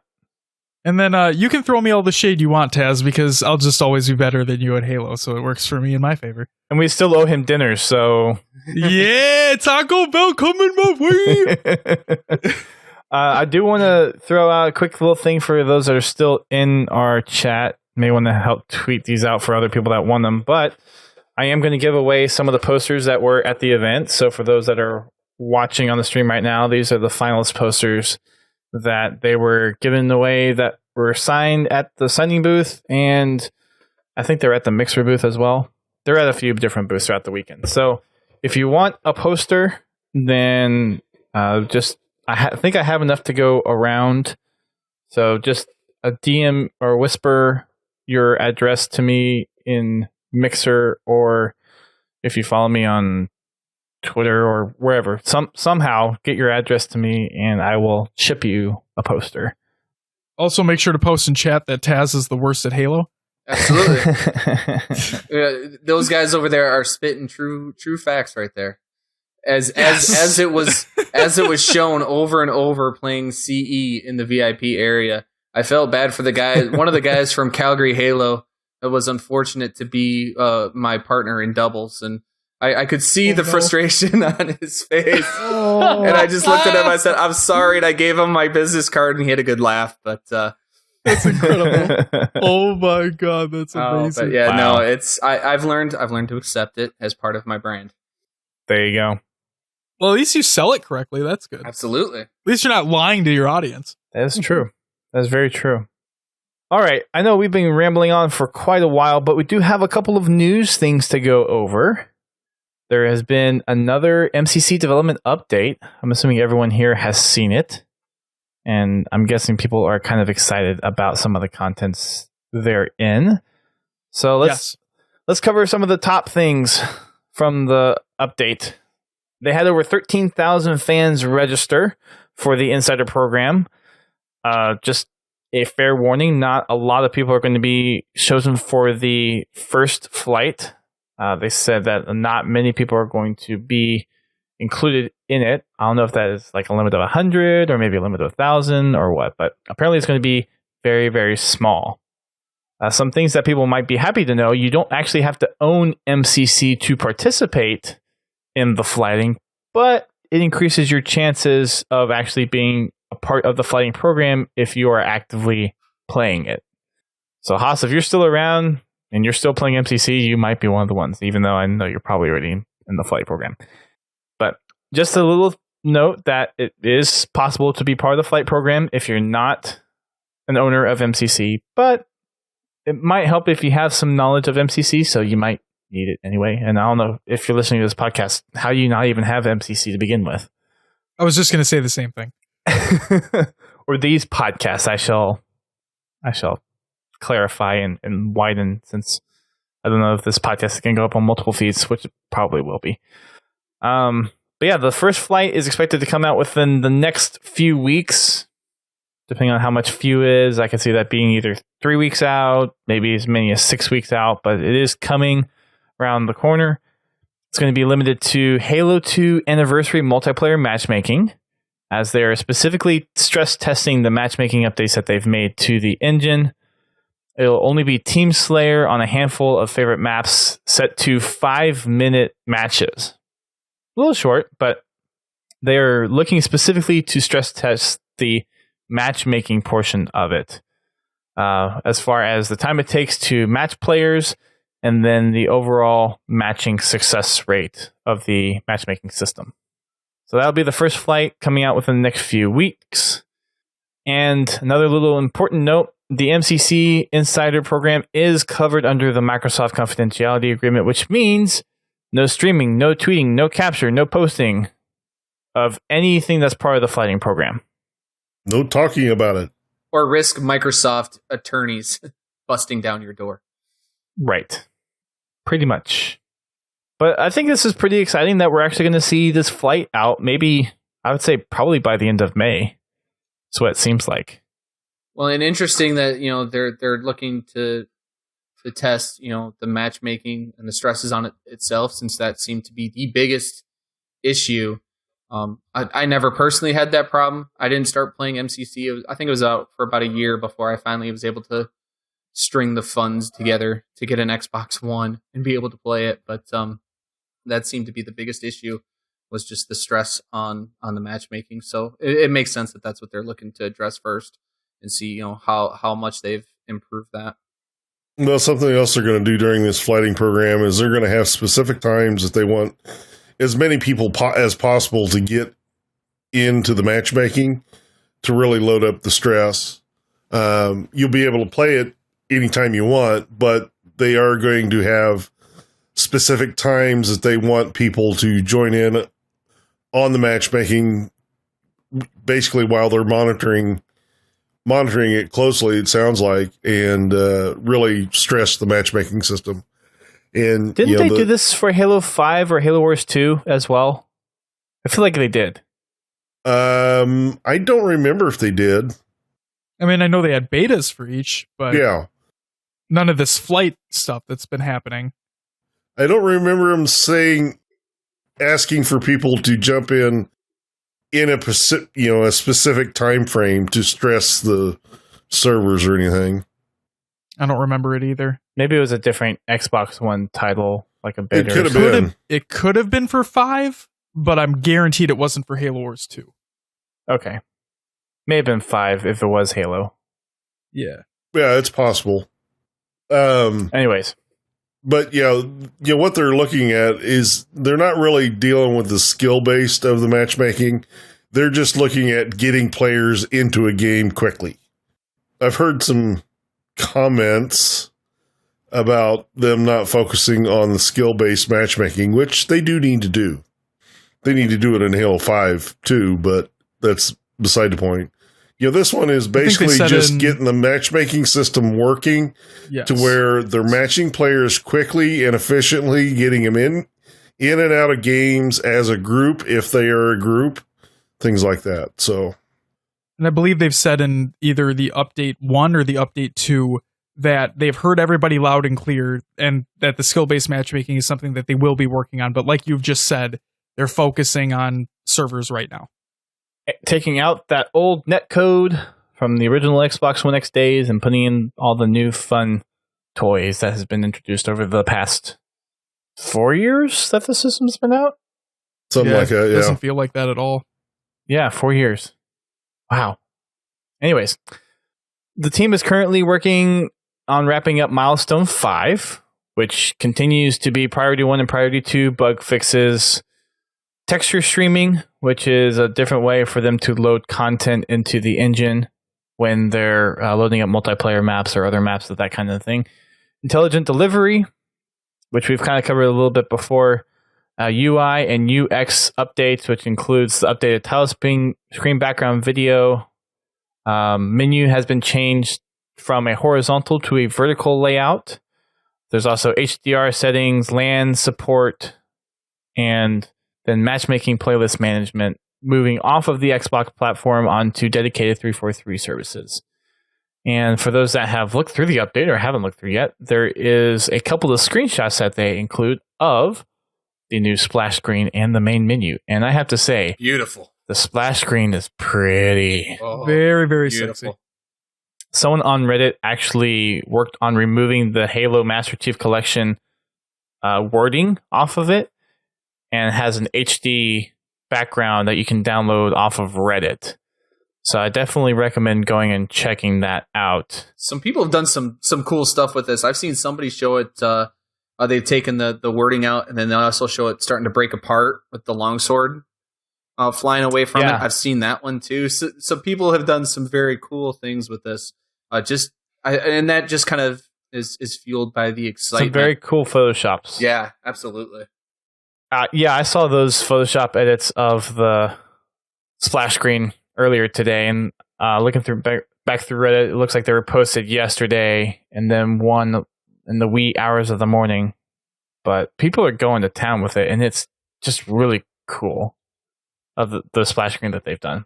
And people have been starting to put it on their phone backgrounds. You just take the screenshot, rotate it 90 degrees counterclockwise, and it makes a really cool phone wallpaper. So I'm already in the process of doing that, and somebody on Reddit has already posted a mobile version of it. And then also what I want to add is it just feels so good to have so many people sounding so positive about not just these changes, but Halo in general. You always hear the constant feedback of, oh, Halo's dead, blah, blah, blah. But knowing that 343 is fixing Master Chief Collection, knowing that there's going to be a new Halo on the horizon soon, knowing that Halo Wars 2 is consistently updated, it just feels so good that to have all these people being actually happy about it for once. For sure. So, in addition to the splash screen, there's also the new vertical menu, which, I mean, I was okay with the horizontal menu. I personally don't have a particular inkling, I think, one way or another on which one I think is, I guess, better than the other. But with the background that they applied to the menu on the screenshot that they shared, I like the background. I don't know if it's quite the same as we've seen in the current iteration of the menu. I couldn't tell exactly, but it looks like will still be functional, and I think it's kind of a little more traditional with the vertical menu. As long as it gets me to where I want to get to quickly, I'll be okay. And I echo that. Menus do nothing for me. To me, a menu is just something that gets in the way between me and getting shot in the face. It doesn't look like the menu layout is going to be any different than it has been before. So, yeah, that's about the only complaint I have about the menu. It takes so many clicks to get to what you want. Right. I agree. There's just a lot of stuff in the game, though. So, well, yeah, I mean, it's nature of the beast. Right. Yeah, there's so much stuff there, it just takes time to get to it. So the first official update, which is going to be rolled out after, obviously, the first flight, and they've done some more testing, is they're focusing on the intelligent install, Xbox One X visuals, which is kind of a no-brainer, HDR, SDR calibration, network and matchmaking improvements, Priority 1 and Priority 2 bug fixes, LAN support, and the UI UX updates. So the first main patch that will get to the retail version of MCC will include a lot of the stuff, which is going to be, looks like, wrapped up in Milestone 5 of what they're working with. Then the next part of the update, which I found pretty interesting, was the Tales from the Engineer's Trenches. And this is something that I think, for anyone who's done any coding before, is definitely something that people are cautioned about, but regression, which is when you go to fix one bug or a set of bugs, but in fixing those bugs, you introduce new bugs or you reintroduce old bugs, which I can have sympathy for. With dealing with 8 different game engines and making one little change to hopefully fix something and introducing other issues, it's definitely a tall order. So I have massive respect to the engineers that are working on this, because it's got to be nightmare fuel at this point. Yeah, I can sympathize with that, because I went through that Saturday with my computer. I fixed one thing, and then all of a sudden something else quits working. How do you not get into like fixing circles that way? Because like you're talking about, you fix one bug and another one pops up, and then, oh, hey, you're fixing this one, and now an old one pops up. It just feels like sometimes you could just end up in like this like cyclone of bugs that you know, or like maybe like it's like a game of whack-a-mole where you knock it's one kind down. of the position they were in with MCC before they started this big update. You know, they were at a point where if they screwed with it anymore, they could break it even worse than it was before, just because of the underlying code that the Xbox Live was built on. And with the updates that Xbox Live has gotten and the new operating system that the Xboxes are running on, it opened that door back up to where they could, address a lot of these issues that they wanted to fix before, but they were afraid to, because they were afraid they were going to break the game. They got it to where the majority of the player base could play matchmaking or play the campaign. And they got to the point where they're like, we don't want to mess with it anymore, because if we do, we're going to screw it up. Props to the MCC engineers that are working on this. We feel your pain. We understand. Take the time you need. I think it's going to be worth the wait. Yes. Agreed. Next up, blue screen, which is not the blue screen that you're thinking of, or it might be. But Halo 2, for those that remember, had kind of the connecting to session blue screen transition in games, and then the same thing when you're coming out of a game. Turns out the original code for that was commented out. So they're actually looking to reintroduce that. So instead of just having black screens or just scoreboards between different screens for, I guess, the Halo 2 stuff, and I don't know if they're going to transition this to Halo 3 or anything else, but it looks like just Halo 2. But they're looking to reintroduce some of that similar functionality back in there. It's not a $50,000 controller disconnect blue screen, right? No. Oh, okay. It's not one of those blue screens. That's an expensive blue screen. That is a very expensive blue screen. And actually, I think is a controller disconnect a blue screen or a red screen? I guess it is a blue screen. And the reason I know is because I have an Elite and I plug it in, and for whatever reason, the end that goes into the controller itself, it doesn't lock in there very well. And I don't have to necessarily move a lot to where it upsets that. And then I get controller disconnect screens a lot. I just don't have $150,000 on the line when it happens. So, no. But it's just one of those things. I can see why it happens, and I wish that they would have the cable lock into the controller a little bit more securely. I don't have that problem with mine. Mine locks in pretty damn tight. I don't know. And were they using... I'm assuming they were using their own cables too. But yep, they have to use their own cables, their own controllers, and then their own earbuds. And then obviously the headsets that go over top are supplied. But yeah, it's their equipment. Yeah, that's a big controller disconnect. big blue screen. Costly one. Next up is classic controls. They're looking at addressing some inconsistencies with the MCC era Halo 2 controls to make it match more of the classic Halo 2 feel. Same thing with the spawning in Halo 2. Working on the spawning system to kind of retune it back to its classic feel. Tick rates, which is another Halo 2 thing. Some of the stuff that was done on the Vista port, they never quite adjusted the weapon firing and other things that were actually tied to the screen refresh rate. So they're actually working to tune some of those weapons to adjust some of the stuff that was reliant on the 30 frame rate that has been changed to the 60 frame rate, and fix some of that stuff to be more the Halo 2 classic feel. Enhanced visuals is kind of a no-brainer there.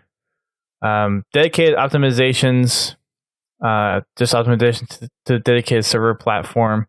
And instead of loading different multiplayer engines, they can now just have one dedicated server platform that can load all the engines and streamline the matchmaking process there. And then the one thing that stood out to me, and I tweeted this, I think Taz, you saw it. I don't know if Josh, you saw it or not, but they're toying around with the ability to import Halo Custom Edition maps into MCC. Now, I don't know if you guys have played Custom Edition at all. That was my whole introduction to Halo, was Halo CE, Halo Custom Edition, Halo 2 Vista. Before I even had an Xbox, that was my Halo playground, and I was into the whole Halo Custom Edition scene. So there are plenty of fond memories I have on maps, like the Chaos maps, the custom map team maps that were made, and a lot of crazy campaign style maps that were made as well. So that's awesome. Yeah, there are over tens of thousands of maps that have been made by the customs community for Halo Custom Edition. And if they were to actually support this, that community would probably grow. That really sounds awesome. If they do plan on doing that, the more the merrier, please. For those that actually have Custom Edition, I know we've talked about it a few times, and when we've had the CMT SPV3 team on here, we've talked a little bit about the kind of legacy a little bit of Custom Edition. But HaloMaps.org is kind of the place to go with regards to Halo Custom Edition and Halo 2 Vista custom content. And that has a lot of history behind Custom Edition, as far as tags, models, maps, templates, tutorials on how to use the Custom Edition tools, which were actually released by Bungie as an official platform. There's a bunch of utilities that the community has made as well. You have custom UI files for Halo Custom Edition and all that kind of stuff. So definitely, if you're into the custom world of Halo Custom Edition and Halo 2 Vista, definitely recommend halomaps.org as your resource to check out. But depending on how they implement this, whether it's they're going to choose specific maps to import into MCC, or if it's going to be open to where you can import your map in there and then just tell your friends, hey, load this map into your MCC so we can play it. This could open up the game substantially to a pretty significant audience on the PC platform. You're basically bringing Halo PC to the console that way. Yeah, I don't think it's going to be something that is going to be a direct port, where you can just download the install file and put it on the Xbox. I think it's going to be something that's going to have to go through 343 and be converted to be able to play on MCC. Oh, for sure. Maybe. If they do it, they're probably going to have to create some type of file browser for Halo CE. So, well, you have I don't know if you'll need a file browser. It might just be one of those things where it's like you have a utility to load a map, and then it just shows up in your map list. Yeah, I don't think they're going to give the users that kind of control. I think the best that they could probably do, given the circumstances at this point in time, is the same type of realm where, like the Halo 5 custom games browser, where all you do is you just search it, and anybody that is hosting a custom game on any made map is able to be joined in progress. So I could see that taking place within MCC, but I don't know to what degree. So for Halo Custom Edition, the way it works is if you don't have the map, it basically, the game will error out saying you don't have the map to play this game. Okay. So it's just this, it would be a simple fact of you need to load this map into your local install of Halo, and then you'll be able to play it. So then something tells me that if 343 wanted to implement this within MCC, that they would have to have content patches where they would upload the maps to their servers so then everybody would have access to them. If they wanted everyone to have access to certain ones, yes, but I could see something, because you have the ability now to basically use your Xbox as a file manager, and you have hard drives that you can hook up to it as well, so you could just put some maps on a USB stick or a hard drive and say, install to my whatever disk your Halo install is on, and there's a separate folder there, and that's where your Halo Custom Edition maps would reside, essentially. And you think that 343 would give the population enough freedom to do so? I think it's possible, because you could still limit it within the content guidelines of Xbox Live, and you'd basically be able to like lock it off where if you have parental control saying, I only want official content, then you would not be able to load any of that extra content in for the custom edition stuff. But if you loosen the permissions where say, I will allow to have content from anyone be visible to me, then you'd be able to. So I think there is some of that permission settings in there where you could actually control that. I don't think Microsoft will let that happen, because there are other games out there that allow you to install mods from an improved list. Kind of like a Steam Workshop type deal. Yeah, I can't think of the game, though. It's Fallout 4? Yeah, Fallout 4 and Skyrim are 2. Yeah, but you can only install approved mods. Correct. You cannot just download the files off Reddit and install them on the Xbox. They have a browser that you have to go through to download the expansion files. And if 343 does anything with CE maps like that, that is probably the way it's going to be. Because Which is fine. Yeah, it's not a problem. I mean, I just don't see them giving control to the individual to install that kind of stuff, because that opens their system up to too many risks of tampering. I mean, there's just so much liability in letting users do that. I mean, everybody here, we'd use it respectfully, and we'd only install stuff that was appropriate for the game. But unfortunately, right, we can't speak for the basic population. There's bad apples in this bunch. It's true. So I don't see Microsoft or 343 giving us that kind of control over what maps we can play with it. Fair point. And I don't see it coming soon. Oh no, this is something that they're just toying around with. Yeah, he was able to port one map into MCC, but he didn't say how difficult it was. Right. The other kind of eyeball thing that this makes me think is, okay, if they can import custom edition maps, why can't they port Forge maps? Make a really valid point there. That is what got my attention.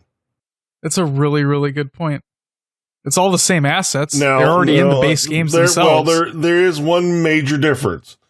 Sure. With custom edition, you are building a developer quality map.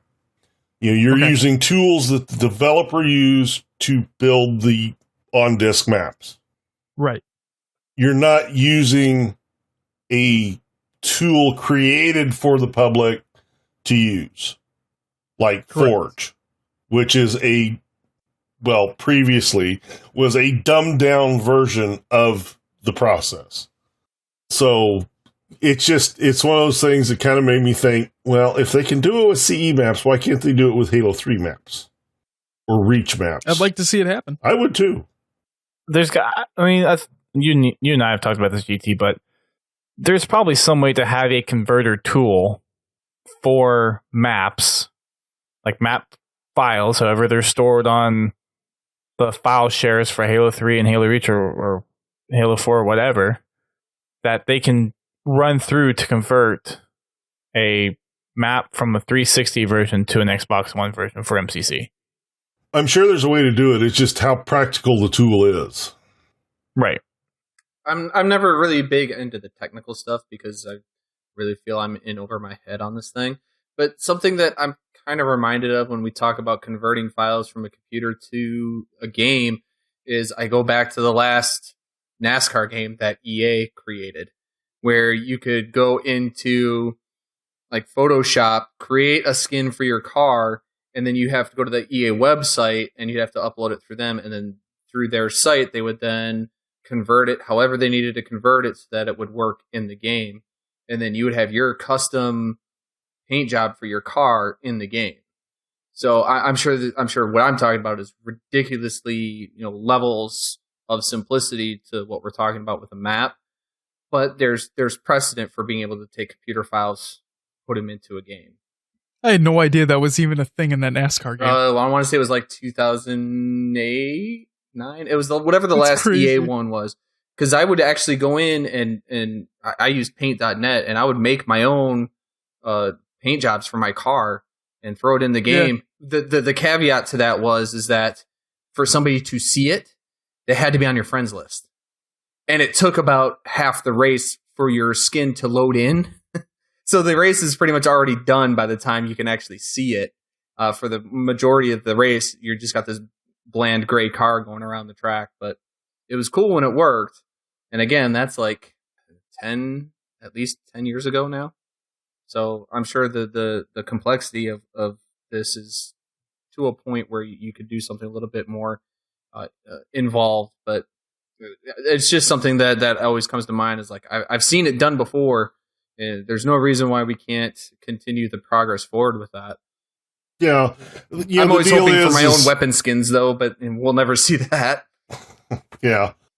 The deal is technology's advanced, but that also means that the games themselves have become that much more complicated. Exactly. Well, and if you complicate it too much, you run into problems, hence MCC. That's one problem that Halo 3 had.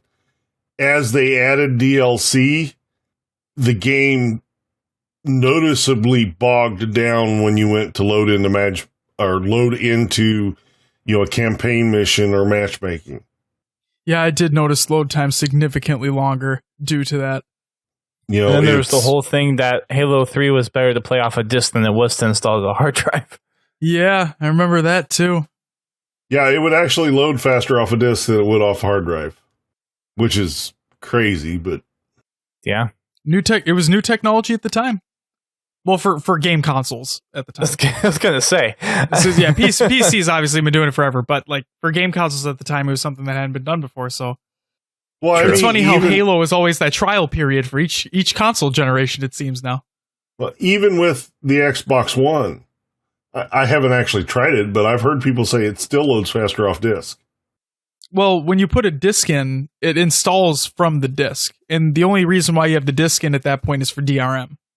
So you're still downloading the full install file from like a digital copy of the game. It's just the only reason why is you have DRM. So therefore, disk shouldn't matter based off load times. It's based off the speed of the hard drive that you have in the console.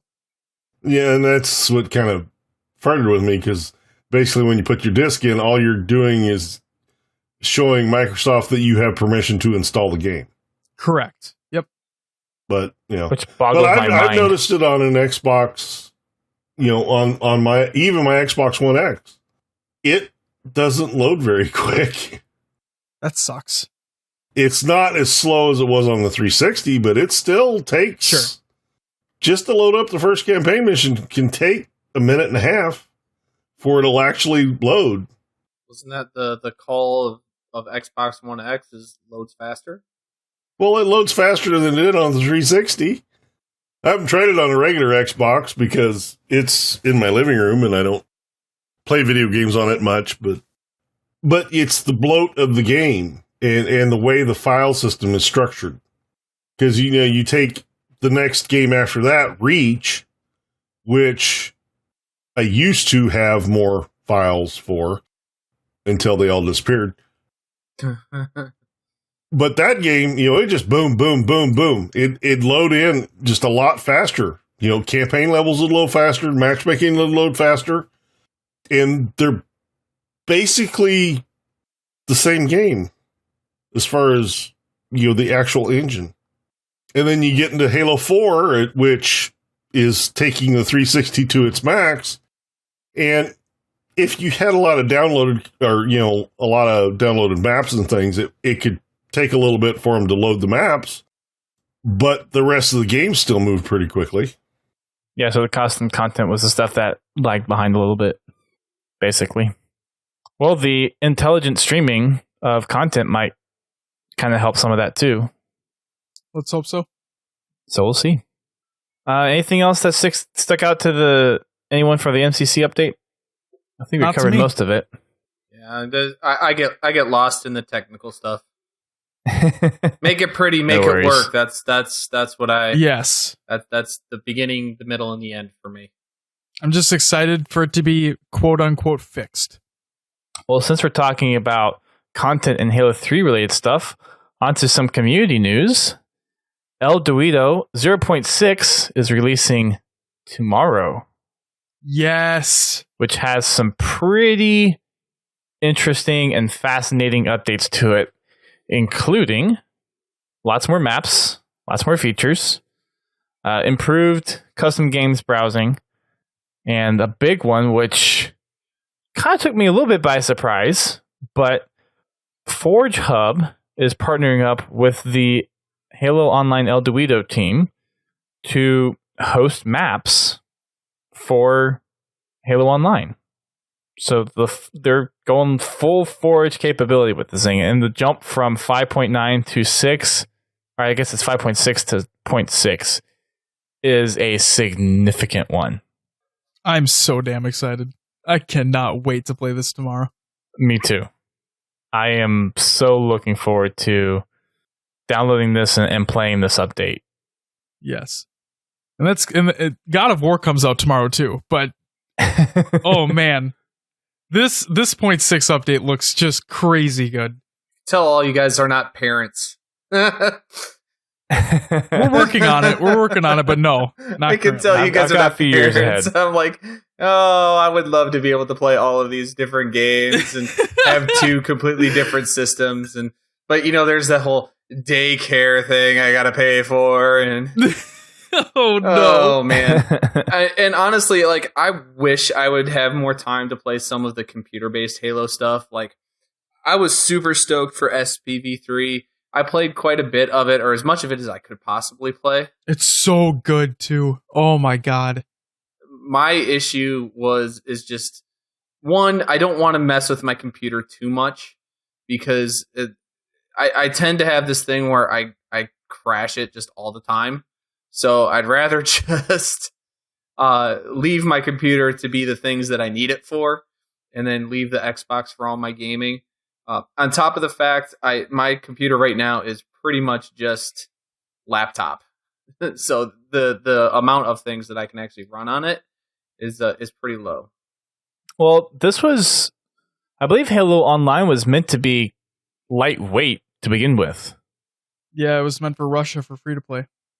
So it's not supposed to be that resource intensive, from what I remember them even talking about it when they were originally announcing it and kind of supporting it back then, and then they just all of a sudden dropped it. So it might work on a low-end PC. Something that it just popped in my head. Why did they actually do this? 343. I'm serious. Why did That's they a very actually do good this? question. I think I had the same question when it was officially announced, and the thing that blew my mind was that they announced it was for Russia only. And the fact that it's just as simple to just have more servers and have it everywhere. But the fact that it's just for Russia, I was like, okay, dudes, whatever. I mean, sure. And then they weren't even verifying that the people that were playing it were in Russia. No, exactly. Because then the Dorito guys made a way so that it didn't have to be played in Russia.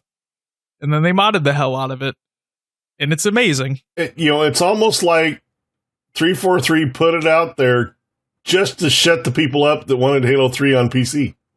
I mean, it works. It definitely works that way. It's like, let's put this out here, and then the modding community will take care of the rest. The fact that when you go on Reddit right now, and people who've been behind the closed doors and haven't been looking at Halo recently are coming out of the woodwork now that this update's coming out for a free-to-play PC game, it is true that that's all people wanted was Halo 3 on PC. MCC on PC. What's up? Or MCC on PC. Right, or MCC. That'd be incredible as well. And I mean, we're going to, with this Xbox Play Anywhere program, Microsoft has come out that every new game, every Microsoft's first-party published games will be released day and date on Games Pass, which also means that Halo 6 is more than likely going to be a PC game as well. Yeah, that all works, except that it's not going to be for Halo 5. No, exactly. And that's... They announced that, and then it's like, no, Halo 5 is not part of that. You're like, Argh! No. And they also said that MCC is not part of that yet. They said in one of the development updates that they hear everybody loud and clear again, and that everybody wants it, but... They're not ready to talk about that yet. Something they're thinking about at the time. Exactly. The typical dodge the question comment. Yep, typical PR move. Yes, indeed. So that's something pretty significant. It might be worthwhile. I guess I'll try to reach out to the El Dorito team or see if... Well, I guess I kind of have a rapport with Game Cheat a little bit, so I might reach out to him and see if I can get to them through him, or might just reach out to them on Reddit and see if they'd be interested in coming on the show to talk about the update at some point. But that's pretty significant. I know I've dabbled in the Halo Online stuff a little bit before and played a few things. And I mean, for being a modded game, it worked. It was definitely clunky, but this 0.6 release is supposed to take care of a lot of the clunkiness that has been in there before. So I'm very excited to see what they've done. Yes, and I'm also seeing a bunch of pro players and content creators on Twitter saying that they're extremely excited for this to come out and they're going to be hopping onto it. That along with MCC recently as well. And I think we should get like a community play date going. Oh, for sure. For either of these two. Agreed. Very much agreed. Talking about community playdate stuff, Griffball actually has a new home. So we mentioned a couple months ago, I think it was at the end of the year, that Griffball Hub was shutting down. But there is a new home for Griffball. It is playgriffball.com, and they're basically kind of picking up where Griffball Hub left off. So the AGLA was actually still left intact, which is the American Griffball League of America. That's amazing. Oh my god. What a name. What a name. That's what Rooster Teeth originally called it. Oh, I guess that is true, isn't it? Yeah. So just keep them with tradition. Exactly. Yeah, it's the same league that was established by Rooster Teeth. It just was handed off to the community from Rooster Teeth Control, and it's been the same league ever since. But still just as hilarious as always. Yeah. So kind of some history behind it. Griffball.com was the home of the AGLA, and then Rooster Teeth officially transferred it over to the management of Griffball Hub. So they had two leagues: Griffball, the GGL. I forget what GGL stands for, but that was kind of like the casual competitive Griffball area where the AGLA was like the super competitive. So think of GGL as kind of like anyone can go in and compete with Griffball, even if you're a newbie or somewhat competitive, just to go in there and have fun. Where the AGLA was more of your HCS style Griffball play. So AGLA has kept up and still been running, even though Griffball Hub shut its doors. But now playgriffball.com is kind of the continuation on of Griffball Hub under some new management, although there's still some familiar faces behind it. So they have a Discord, they have a website, playgriffball.com. So if you're looking to get back in some Griffball action, then that is the new official place to go for Griffball. Yeah. And there was a time where Griffball had a lot more players than Halo competitive esports. So there is actually some serious strategy and play to Griffball. Did some hellacious tricks. There's some stuff that it's just like, how do you do that? I mean, I know like ripping faces off with sniper rifles is awesome, but there's some stuff that happened in Griffball that's equally as questionable or insane. Yeah. That's there to check out if you so desire. They have forums over there as well, and then they also have their Discord server, which I'm not sure if it's open to the public quite yet, but they're working on it, I think. In addition to that, some other community news. For those that remember the Halo Bowl 2, the cart actually just got delivered this past week. Congratulations on that. Yeah, thank you. So Drunken Halo were the champions of Halo Bowl number 2. Oh no! The salt is real. So Justin and Travis were actually able to see the cart delivered in person, and this was at a children's hospital in Dallas. I don't know which specific one it was. I'm sure they talk about it on their podcast, either if they've recorded an episode already or not. But it was obviously one that doesn't know Justin. Why is that? I'm just giving Justin crap. Oh, okay. But yeah, that happened this past week, and just huge shout outs to everyone that helped us actually fund a full cart last year. Halo Bowl 3 is expected to be another bash out, and we are happy at the opportunity to have some new contenders in there. So hopefully we can have a Will and Josh participate. Oh, there's no question we're going to win. Halo Bowl 3. So, I mean, just wait. So long as I'm not last, because that spot's already been called. Oh, geez. But yeah, so that'll be at some point this year. It's an annual thing that we do, and it directly supports Gamers Outreach, which I did tell Walshy, because I actually saw him on the Saturday as we were leaving and stopped him and told him that we actually had one of the carts going out.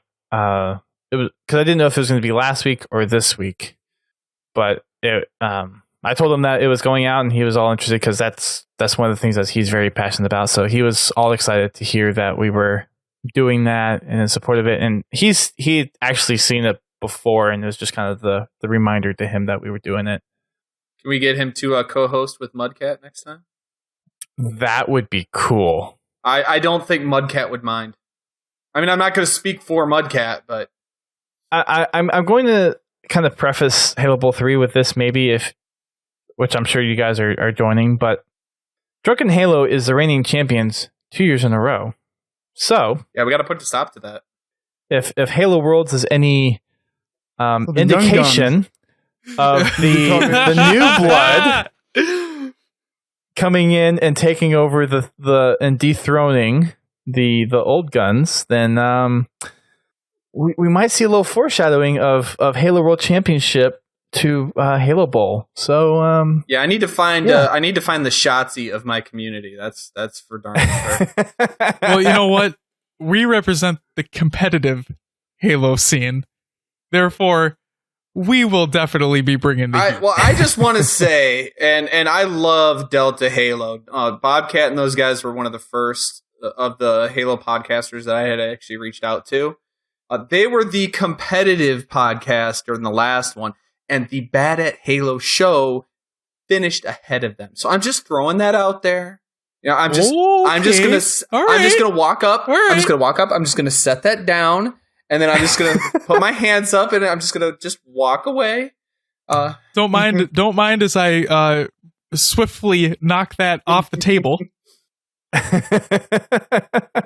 because the new kids are here. And we're gonna bring the fire. That bowl of cereal's flying across the room. That's exactly it. Milk and mini marshmallows flying everywhere. And I right thought now. you were cuckoo for Cocoa Puffs. Come on, man. Oh nah, dude, no way. Cocoa Puffs can take a seat. Fruity Pebbles are where it's at. I like yeah, Cocoa Puffs. I was gonna say, sit down, John Cena. Come on, man. Fruity Pebbles.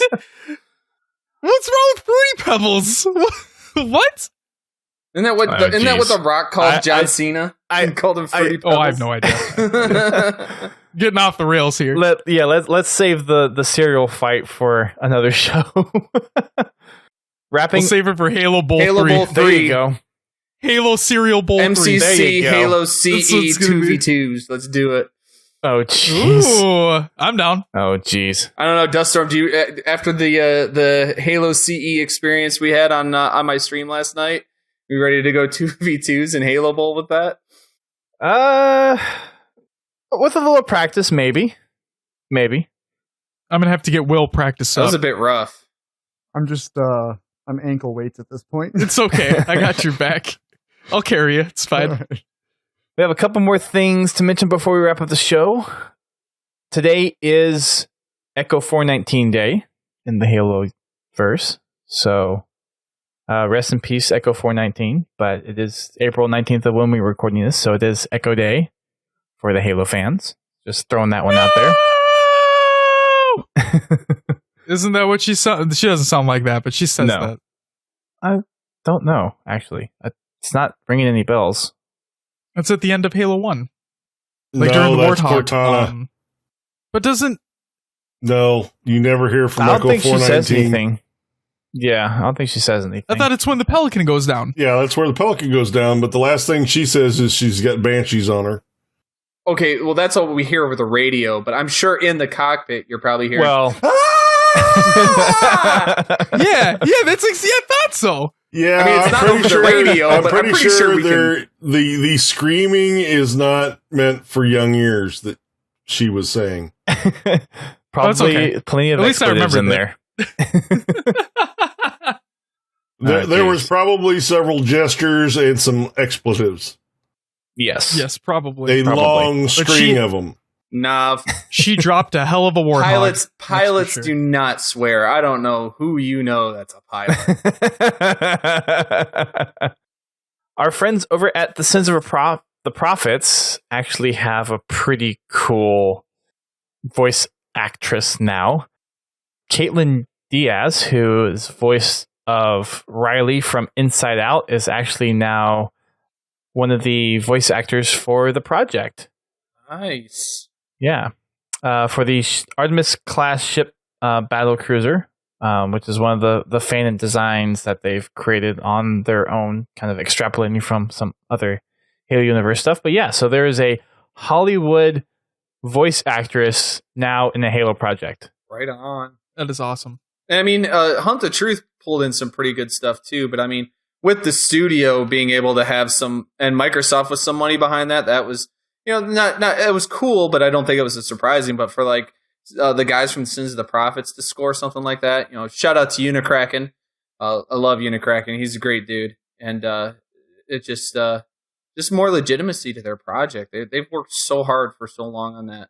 And again, another one of those Halo PC things that I wish I had more time to delve into, but I just don't.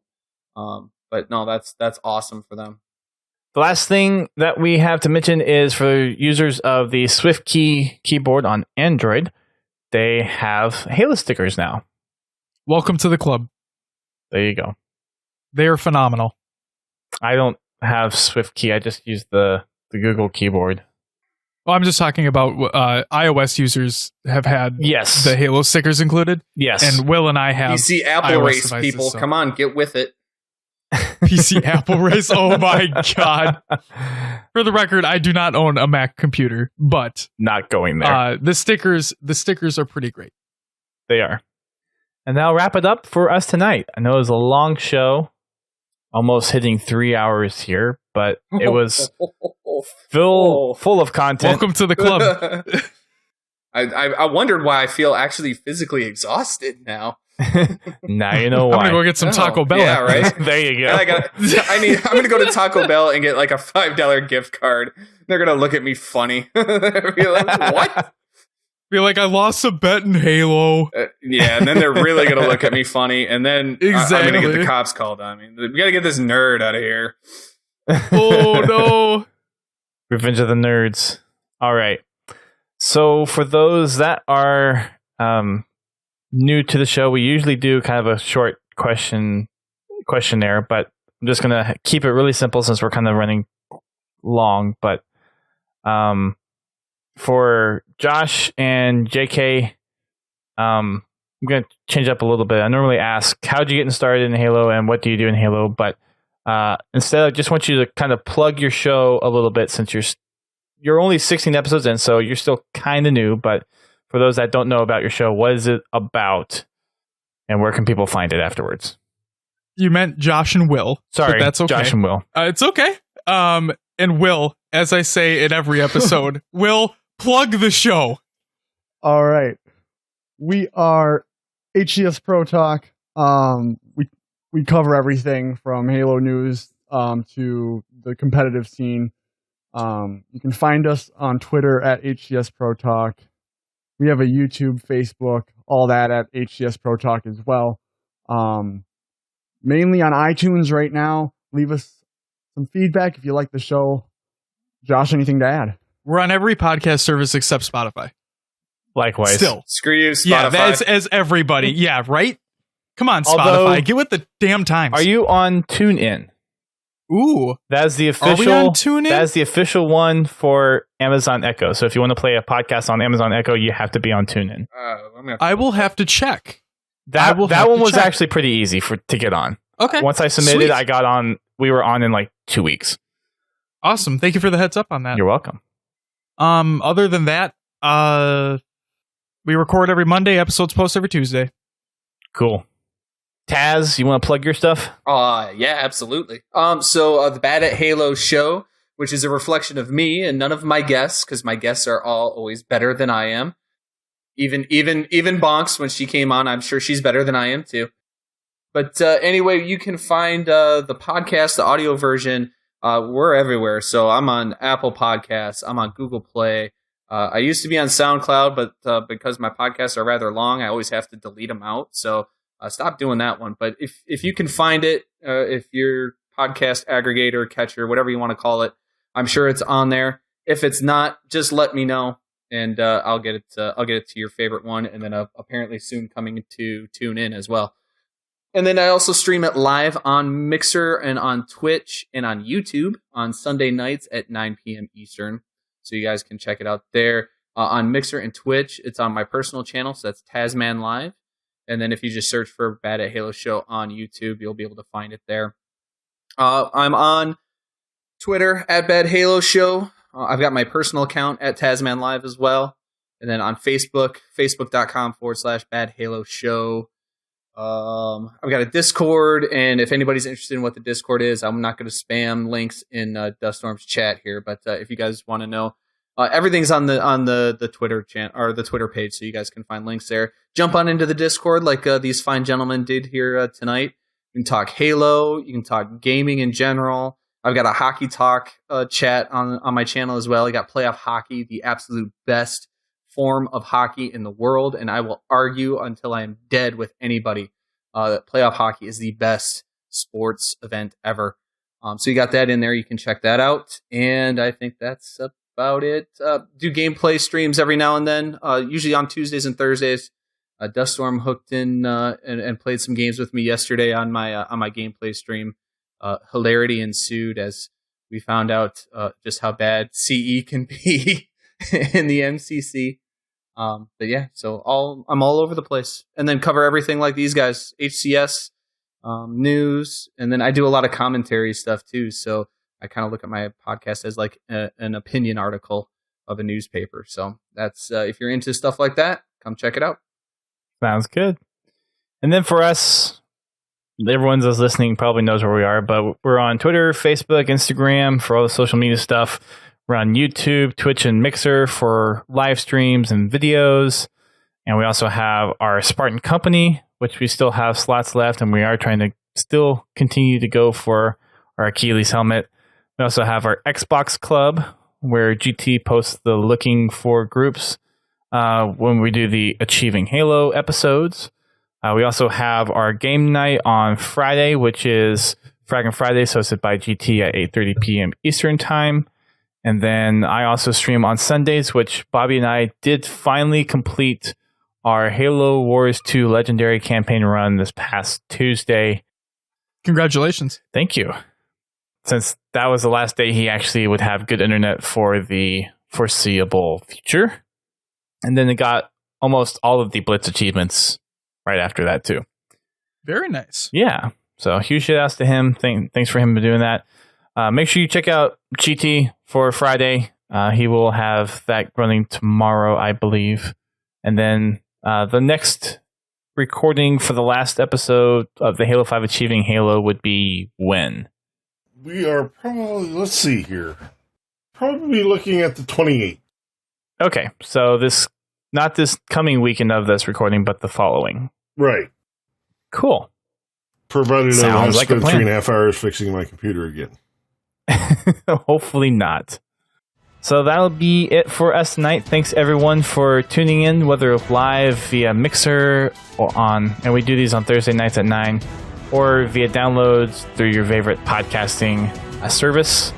And again, huge thanks to Taz, and then JKFire and IamMrMayhem for coming over and doing the podcast at Worlds and then the podcast tonight.